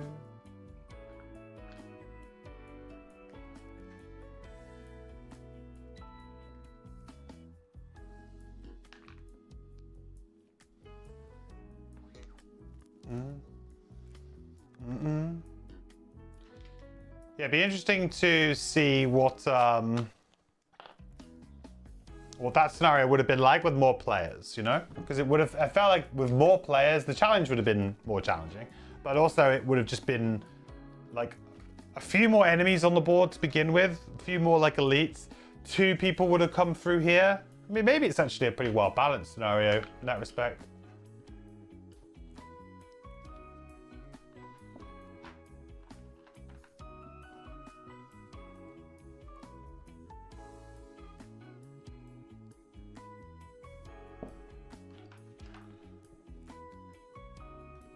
One thing that definitely feels the case at the moment with both of these characters is that I haven't found like the flow state with either of them. With Drifter and with Deathwalker, definitely with Deathwalker, there's a nice flow state where it's like, yeah, I kind of play this, then this, then this. And once you get into the rhythm, there might be a few little changes here or there, but generally speaking, you kind of know what you're doing. Round to round, and you have your turns planned out, so you can start playing fairly quickly. These characters don't feel necessarily like that, mainly because especially the Hive has quite a few abilities that are pretty similar, like, oh, it's an attack 2 range 3 target 2, or it's an attack 3 range 5. You know, they're very kind of like, the permutations of them are pretty similar, as well as a lot of his initiatives are low and kind of around the same numbers as well, so there isn't a lot between them a lot of the time. So I felt like trying to get into that flow state with the characters is the next step, especially with Pyro as well, because I had a really good scenario with Pyro last scenario out. I felt like we really kind of nailed it, and then this scenario, I mean, we had a pretty good room here, but honestly I think we probably used the hazardous terrain to our benefit maybe twice the entire scenario. That's really not enough. You know, it's character's supposed to be feasting off of that stuff, and it didn't really happen. Definitely need to do better in that respect in the future. we sort of took a little bit of a step back from the last scenario where I felt like, yeah, it really clicked and we got it, and we had some really good impactful turns. This one felt a little less so.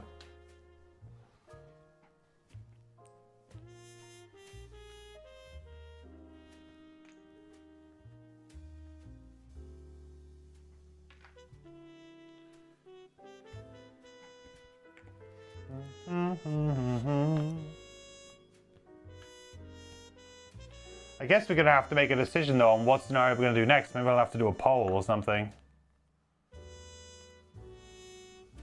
I have a feeling that they're probably... Well, actually no. Are they going to block each other off? Probably not, because we have to go get both of them. Right? So, go find the MacGuffin style scenario. So, I guess we'll be finding them both. The ordering probably doesn't matter too much.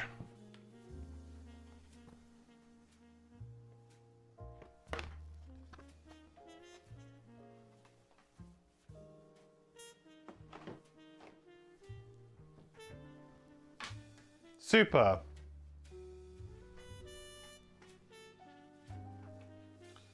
Winter, though, is coming, or has come. 183.3. I think this is the event, isn't it? Where the I believe this is the event where the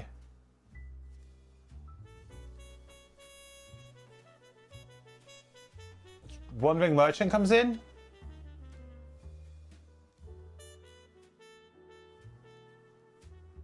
I think so.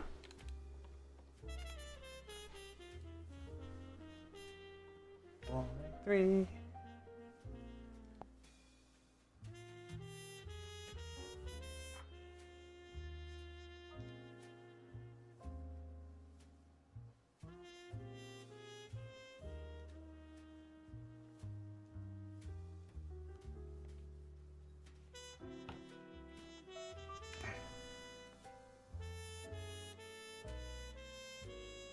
All right, let's have a quick listen. I think this is the Wandering Merchant event, and I have no money, so this may be a very quick one.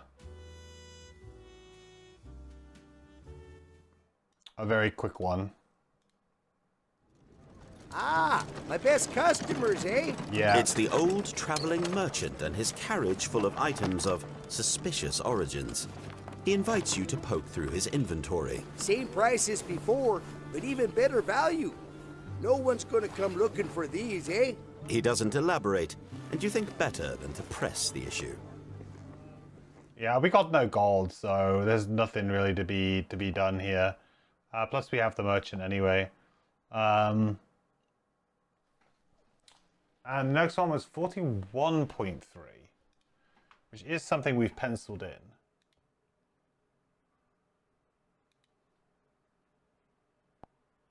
$41.3.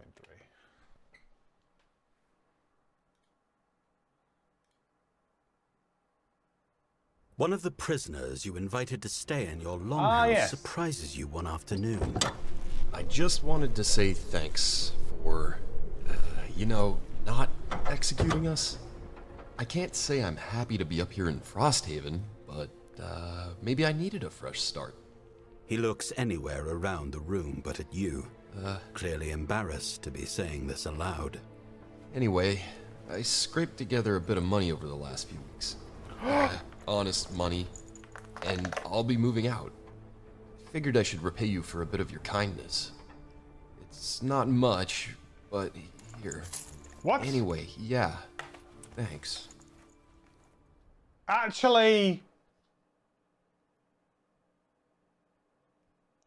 Gain 10 collective gold? Actually a lifesaver. Wow. Prisoner guest, what a guy. What a guy. Saved us from our personal quest. We were going to have to go one more personal quest without donating. He did it. What an absolute gent. What a star. Thank you very much. I will take that 10 gold. Boom. We're in. Oh, that is clutch right there. That is exactly what we needed. Oh, yeah.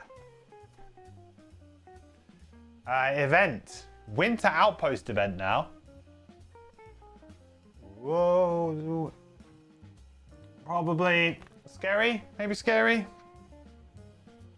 Oh, yeah. I think we're getting attacked. This is the first one of these in a while. This is probably only about the third time I've ever been attacked.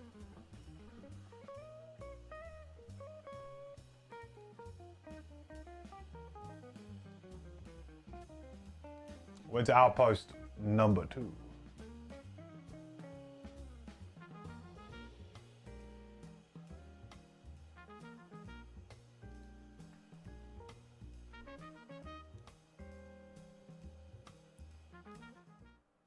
Okay. Frosthaven at night in the winter verges on peaceful. The blanket of snow provides a quiet reminder to bundle up indoors, and sound barely carries from house to house. Tonight is an exception, though. Dull thuds, coming from somewhere far off, rock the walls.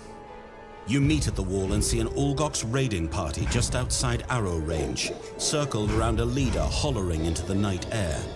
Each call is met with the remainder smashing their fists against the snow, sending ripples of vibration through the town. The calls reach a fever pitch, and the thumping increases in frequency. Tonight will not be peaceful, and many in the outpost won't see the sunrise. Option A, start your own chant on the battlements. Option B, raise the alarm and secure the wall. Time to vote, everyone. New poll. What are we doing? Which option are we going for? Which option? A or B? So option A is to start your own chant on the battlements. Option B is to raise the alarm and secure the wall. What do we do? Place your votes now. It's been so long since we've had an attack. So long. I think we got quite lucky with our winter outposts the first time round, so maybe we'll get really unlucky this time round, and it'll kind of balance out between the two. I feel like that's probably what's going to end up happening here. We're going to get to a point where it's going to teeter back, and these things are all going to start to go our wrong way.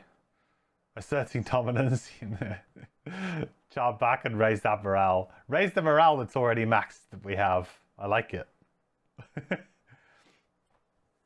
I feel like we just need to have an increase to defense would be quite good, but our defense is pretty high.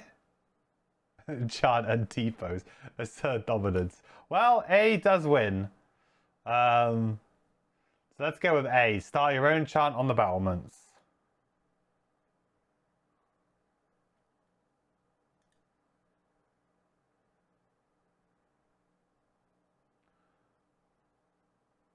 Oh,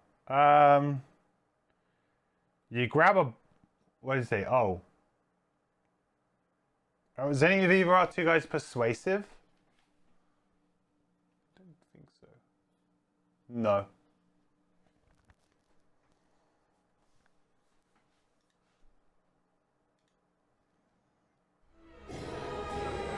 You grab a bullhorn and organize a show of force to dishearten your attackers. So -5 attack.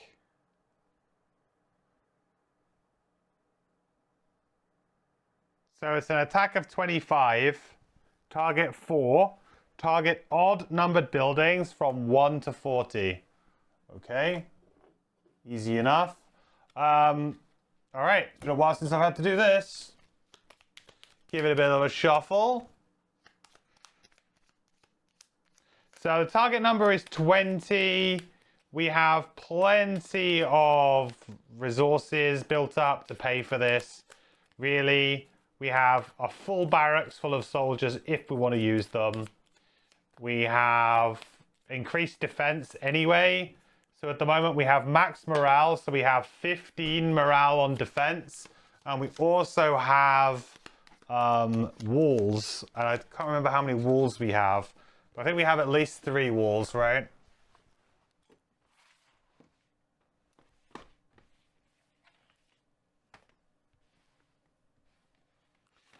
One, 2,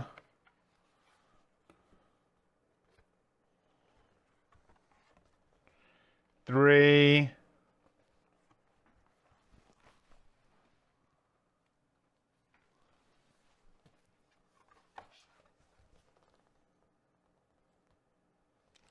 Yeah, so we have 3. We have 3 of those for the walls. Does the barracks give us anything? I'm not sure if it does, actually. Only if we use it or something. If we use it, the effect is advantage and minus if we spend a soldier, right? So, no, right, we get the minus. Do we get the 25 anyway? We might get 25 anyway. No, that can't be right. See, it's been so long since I've had to resolve one, I can't even remember the rules. I did a video on this as well. I can't even remember. I actually rewatched my own video.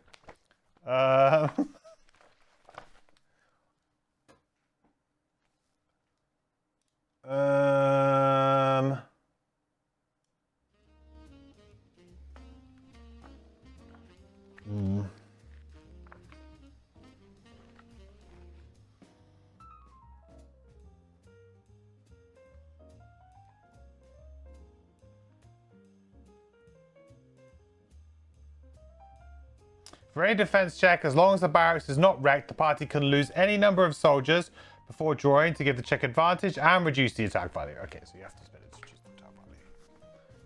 But the thing is that I've got 30 defense and it's 20. So yeah, I could lose, but they have to beat it. So I only lose to the minus 20 and the automatic fails. And there's a lot of less minus 10s in there. Ah, I'm going to risk it for a biscuit. I don't even care. If we get the ruin, we get the ruin. Whatever.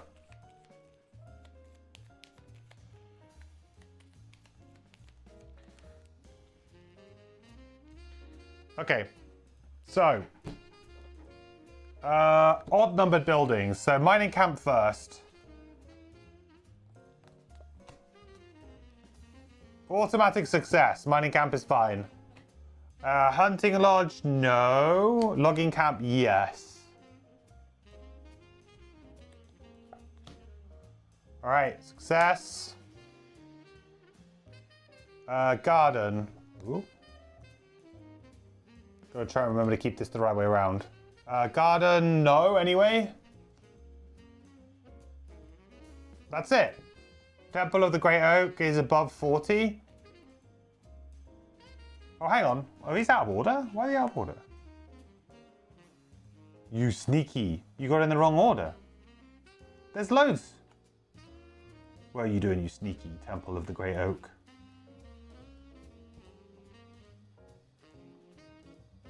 So no. Alchemist, yes.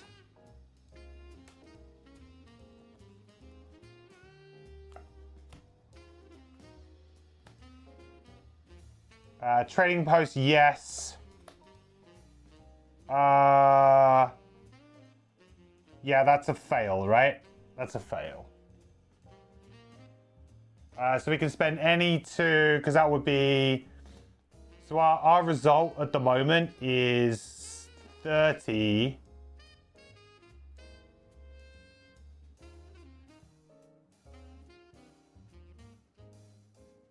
Yeah, so it's 10. Yeah. So it's a fail. It's the only one that it's this and the wreck that would get us. So yeah, we have to pay 2 resources to stop it from happening, to instantly repair it, which we will do. We'll just pay we'll pay 2 hide because I've got so many. A ridiculous amount of hide.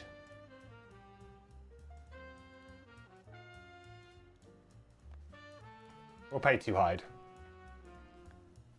Yeah, fail but not wreck, exactly. And that is 4. So there we go.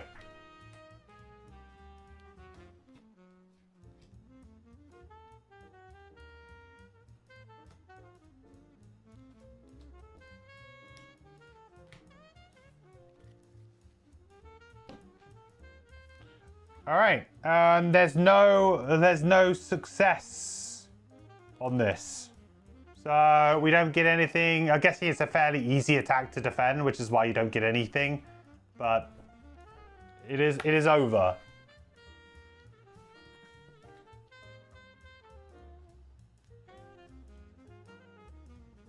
Okay.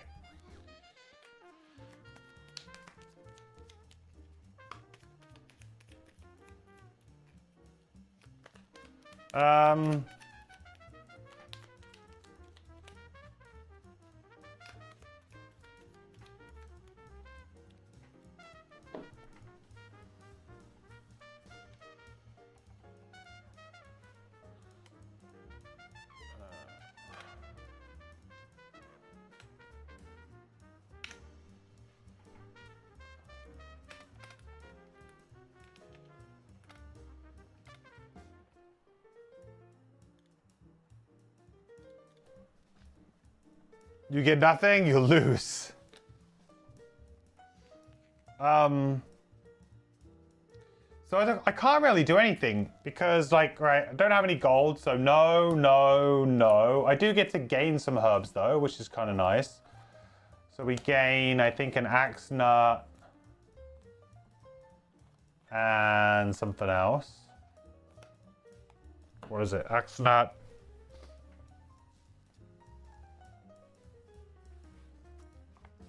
Is it arrow vine? Axe nut and a corpse cap.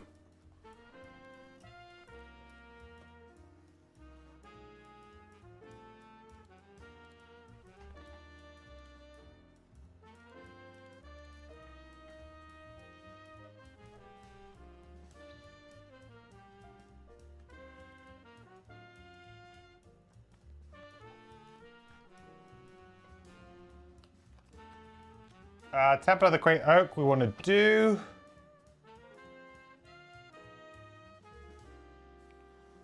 That was so lucky. So lucky.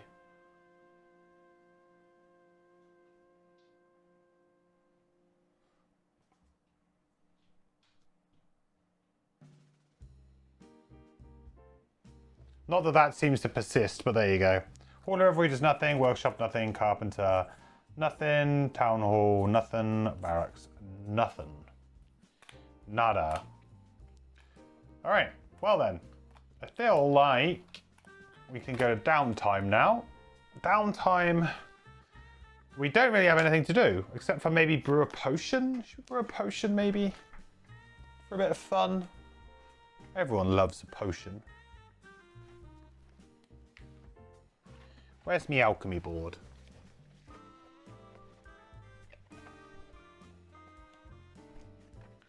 Where is it? Aha!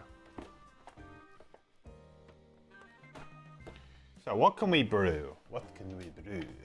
Well, we could brew quite a lot of different things. We could do another thing from the arrow vine. We could do something with axe nut. Ooh, that's looking possible. We've got no flame fruit. So this flame fruit is the one we don't have anything of. How about snow thistle, axe nut, rock root.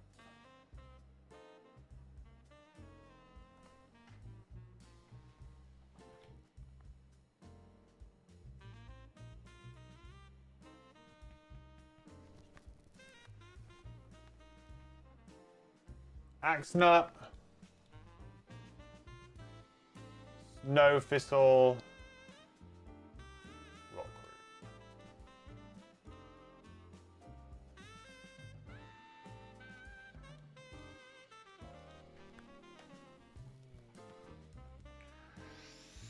root. Ooh, baby.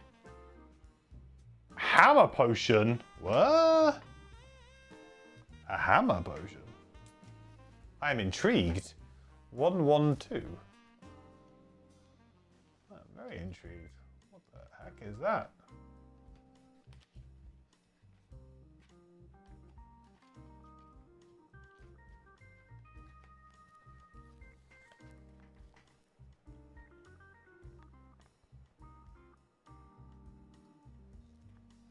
Um...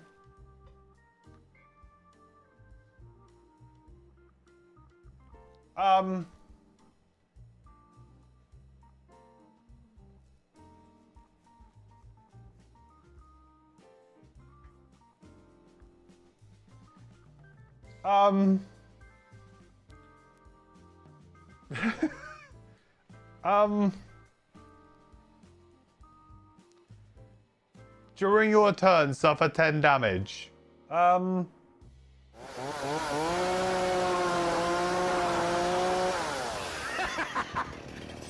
that's a lot of damage! It's something. So surely this has to combo with something, right? Like, surely there's like some character that's like, hey, enemy takes the same damage that you take or something. No, it doesn't. It doesn't. It doesn't. It doesn't combo with anything.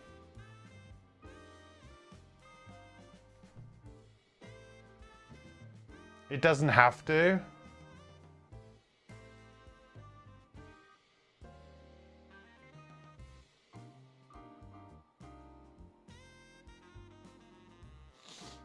It might, but you wouldn't put it past Isaac to not.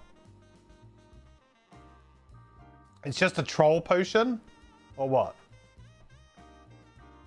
Like, I'm not aware of anything that allows you to, like, reflect damage, but there could be a character that has some kind of ability to reflect damage.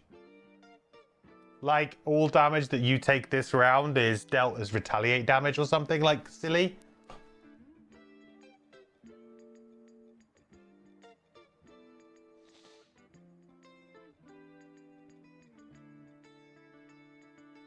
I mean, obviously, if it doesn't have anything, then it's actually just garbage. Or something like Lightning Bolt. Yeah, like some reason to artificially lower your health. There's a reason to do it. Like, perhaps you have a character who... Yeah, perhaps you have a character like Lightning Bolt who specifically wants to be on low health all the time.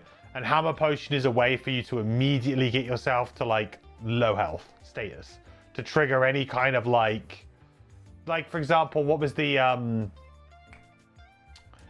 there's a like a passive or something on Lightning Bolt, right? That if you are below a certain amount of health, you gain a benefit or you gain a additional attack or something. And there's the didn't the item for that character also do that? The mask or whatever it was, the solo item also wanted you to have low health.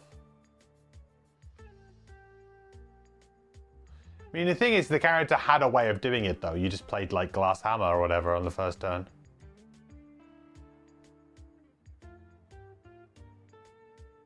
Probably more constructive than just doing 10 damage to yourself. Yeah, obviously this is actually just, you know, the worst potion that we've seen so far. Like, easily. This is easily, hands down, the worst potion that we've seen so far, but I'm sure it has other applications. It probably has some level of crafting application as well. Maybe there's a really high level item that needs Hammer Potion as like as a crafting material to it. So although you would never play the potion, you need to have this because it crafts with something else to make an item. I could see that maybe being the case as well. So the item itself doesn't necessarily in Frosthaven need to be good on its own because maybe it's a really good region. But I'm not a huge fan of like, you know, having like a dud item that you have just to craft. Like, to me, you're just kind of like crafting the item with extra steps. I like the crafting system when it's incremental. Like, oh yeah, you get this, and then, oh, actually, now you naturally want to upgrade it to the slightly better version. And this, and this. I like that. Like, this is an item that you would never take with you unless you had something that combos with it. So, I like, it seems a bit like, oh yeah, you need also these three. Like, it's almost like them just putting on the card these three particular ingredients. Yeah, it's okay. Like, I mean, if that's the case, that's the case. I mean, we've got it now. We know what it is. So if we do come across a very powerful item, I can see a very powerful item in the game requiring this to craft it, maybe. But obviously, at this point, it is hot trash. And we will be immediately distilling it.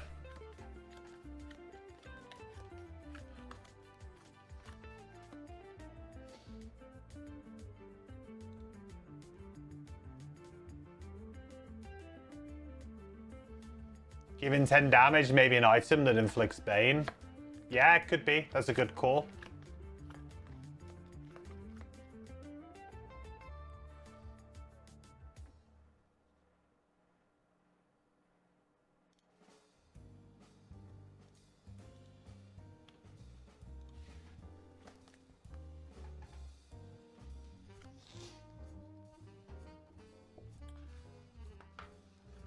Okay.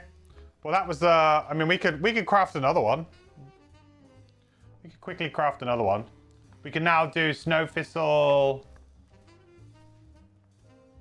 Axe Nut, Corpse Cap. Yeah, why not?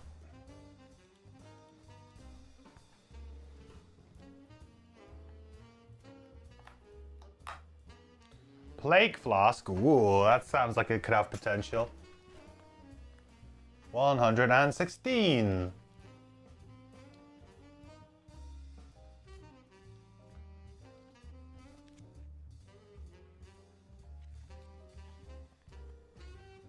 Ooh, that's looking a bit better. During your turn, perform Poison, range 1, a little 3-hex AoE pattern. It is a small item, as I guess all of these are. All of them are small items, right? They're all potions. That's very good. That's really usable, I think. Definitely usable. Oh, yeah, for sure. Yeah. 100%. Very usable item. Pretty good on any character, really. I mean, I guess you probably want to be like maybe a melee character because of the way it kind of... It's a ranged 1, and you can kind of space it out a little bit, but... I guess you could kind of get a couple of things, but... In many ways, this is just a strict upgrade to the other poison one that we had. Poison Vial, wasn't it? Or something it was called? I think it was called like Poison Vial or something. So it's like a strict upgrade to that version of that potion. And yeah, this is super playable. Not sure what I have. Absolutely usable. I think I could probably replace the Fire Shield potion for that on the...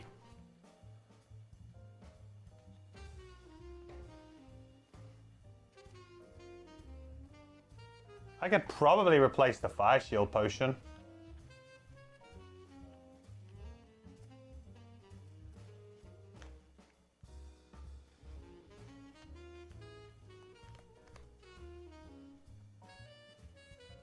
Yeah, I'm gonna take one of those in for sure. And maybe I'll end up distilling the Fire Shield potion. I might keep it for now. But yeah, I think that looks like something that's really quite playable.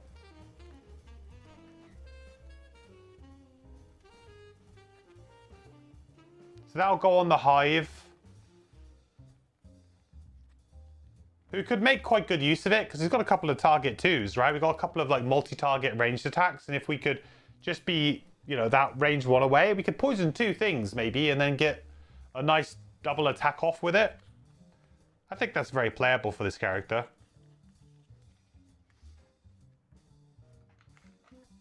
So now, and also it combos quite well with the Major Frenzy potion, because in theory what we could do is we could go Plague Flask, poison something that's next to us, poison 2 things that are behind, use the Major Frenzy potion to attack the thing that's next to us maybe, and then we could, in theory, do a ranged attack with our target 2 on the 2 behind. That would be a massive turn.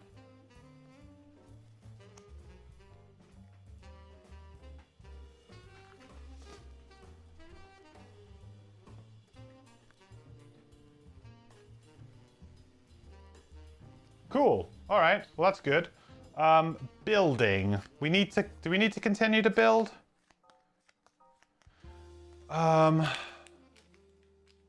We don't actually need to continue to build, except for like for prosperity purposes, right? I don't have any gold, so it's going to be an upgrade, if anything.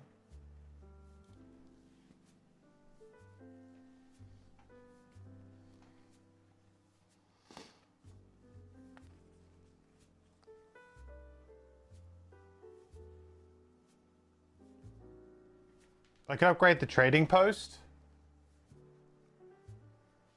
Which I think is a good idea, right? Because you get more stuff. Oh, actually, I have no wood in Frosthaven supply. Oh, no. We have no wood. We need more wood, sire.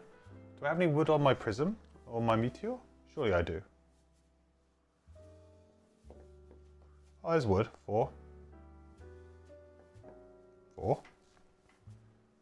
And how many do I need? 3? Okay, I can contribute. Let's do 2 from you.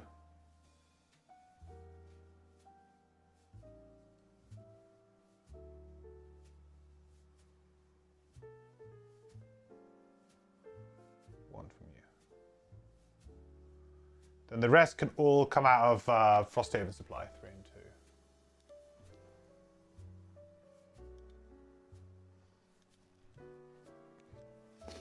Okay, we're upgrading the trading post. +1 prosperity.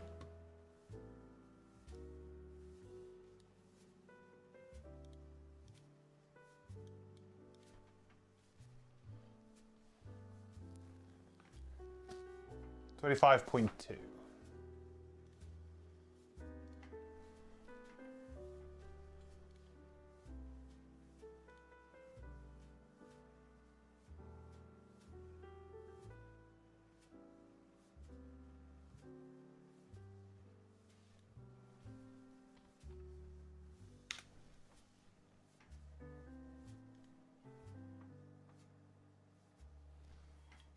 Oh, hang on. No, it's not 25.2. Duh. I've done the same thing I did before. It's on the new card is the bit I read. I've done it again.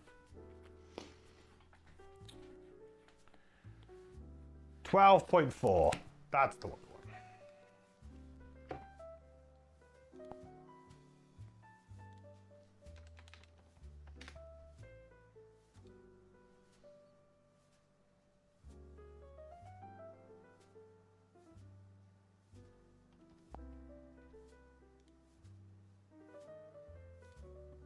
No, this isn't right. Look, it's supposed to have been delivered to Jinda. I can't sell this here. Zane is stamping his feet and ineffectively calling after the Quattril mail carrier as she departs. A new shipment of goods has just arrived, boxes piled high. He spots your party entering the trading post tent and immediately looks for sympathy. Can you believe this? I have to run this whole place by myself, and they can't even get my shipments right. I'm short-staffed as it is. There's some decent things I can move, but see this? Swimsuits! In Frosthaven! Crates and crates of them! And what am I supposed to do with... He pulls a covering off a cage, revealing a rainbow bird inside. A parrot? Squabbles is here. Pleased to meet you. Zane looks anything but amused. Ah, a talking parrot. Great. Zane sighs. Well, let me know if you want to buy anything. I'm doing buy one, get 5 free on leather sandals this week. Oh, well, what do leather sandals actually do? That's what I want to know. Fancy shoes, maybe?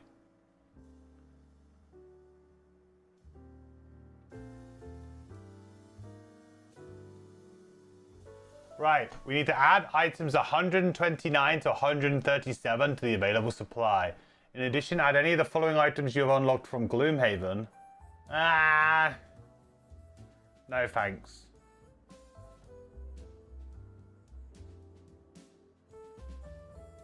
$129 to $137. I'm not putting the Gloomhaven items in.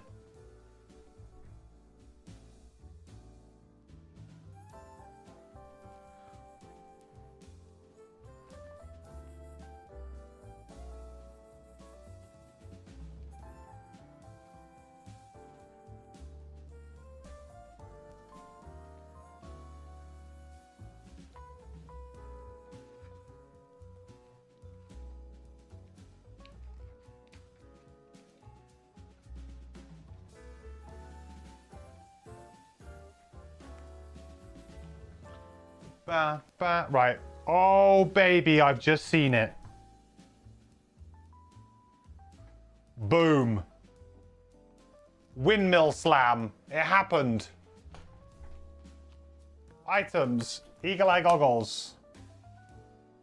Iron Helm. Ooh, Iron Helm. They've added a negative condition to. Pretty sure there was never any negative condition to Iron Helm. Chainmail. Cloak of Pockets. All of the hits. Nimble leg guards. When an adjacent ally would be targeted by an attack, you are targeted instead, regardless of range of line of sight. That's kind of nice. Oh, it's a tanking foot item. I don't mind that. I think it's okay. Comfortable shoes.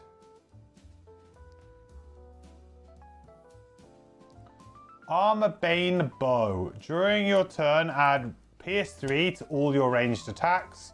It's like Piercing Bow, but now it's called Armor Bane Bow.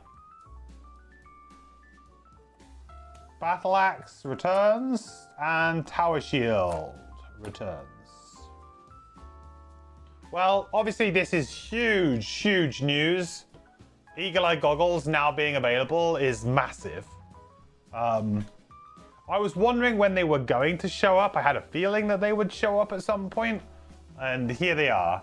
So that's a massive, massive find. And to be honest, Armor Bane Bow as well, but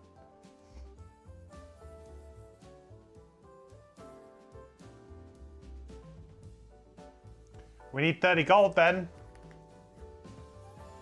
Gonna need to start thinking about it.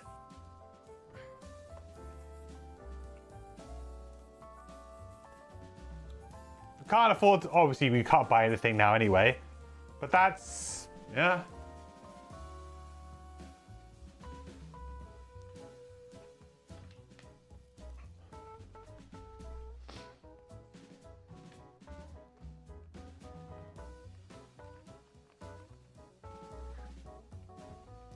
It's kind of weird to be playing this game and be excited about Eagle Eye Goggles. Like, how many scenarios am I in now? Like, probably like close to 40 scenarios played. Yeah, Eagle Eye Goggles, baby.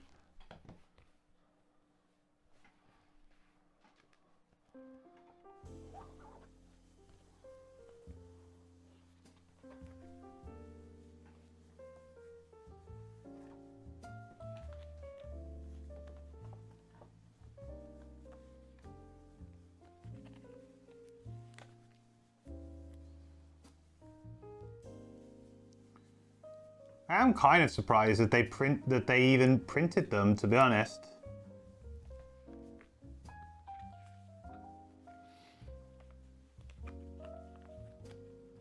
I have to say they're that good. But I guess if maybe there's less like attack all type cards. I mean, I guess there has been maybe a few less than usual.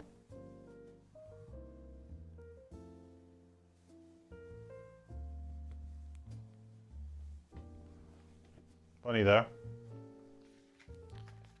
Where did I put the other 2 stickers? What did I do with them? Ah, here they are. They're going to be... Actually, they might be on this board. Because wasn't this where everything was? Yeah. 46.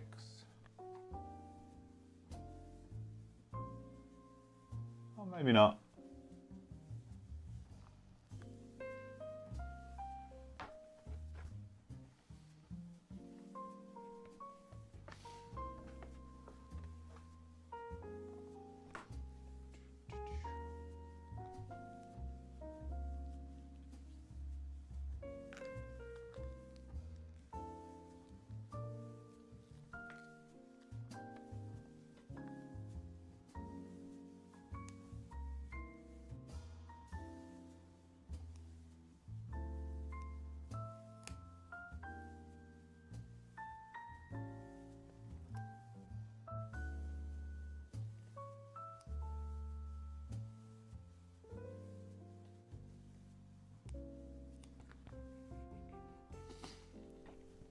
Okay, 46 and 45. That looks like it's out in the middle of the ocean.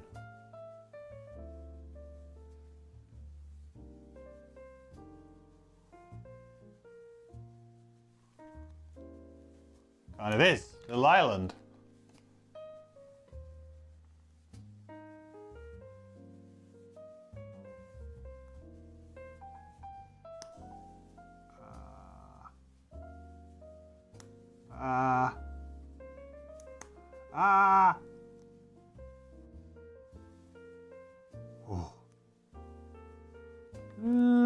No, it's still on the piss.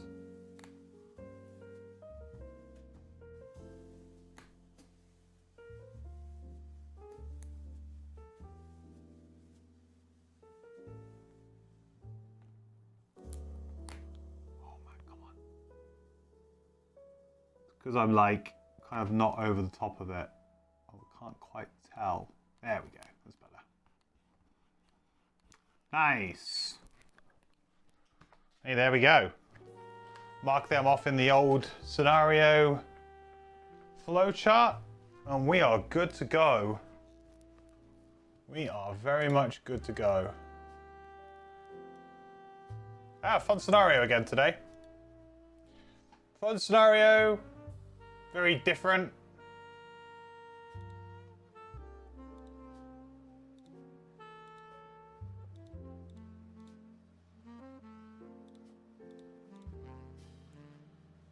As with all of these things, very, very different.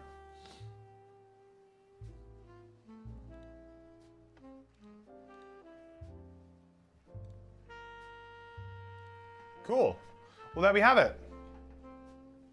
I'm gonna fix my board. Book repair tape works well. You fixed other split game boards with it before. That's, yeah, thanks for the tip. I'll probably repair it like actually when I'm finished. Because it's kind of working all right to have it split for my purposes. Because apart from the stickers maybe, but it's actually working okay. But I'd like to repair it for like maybe putting it in a frame, like when I'm finished. That's what I'm kind of thinking. So maybe I'll use that. Book repair tape, you reckon?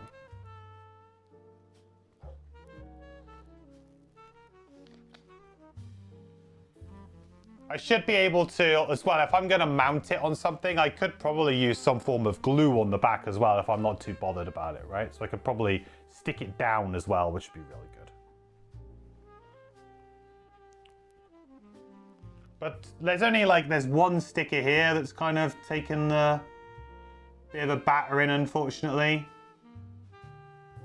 Shouldn't be too bad. But yeah, no, great.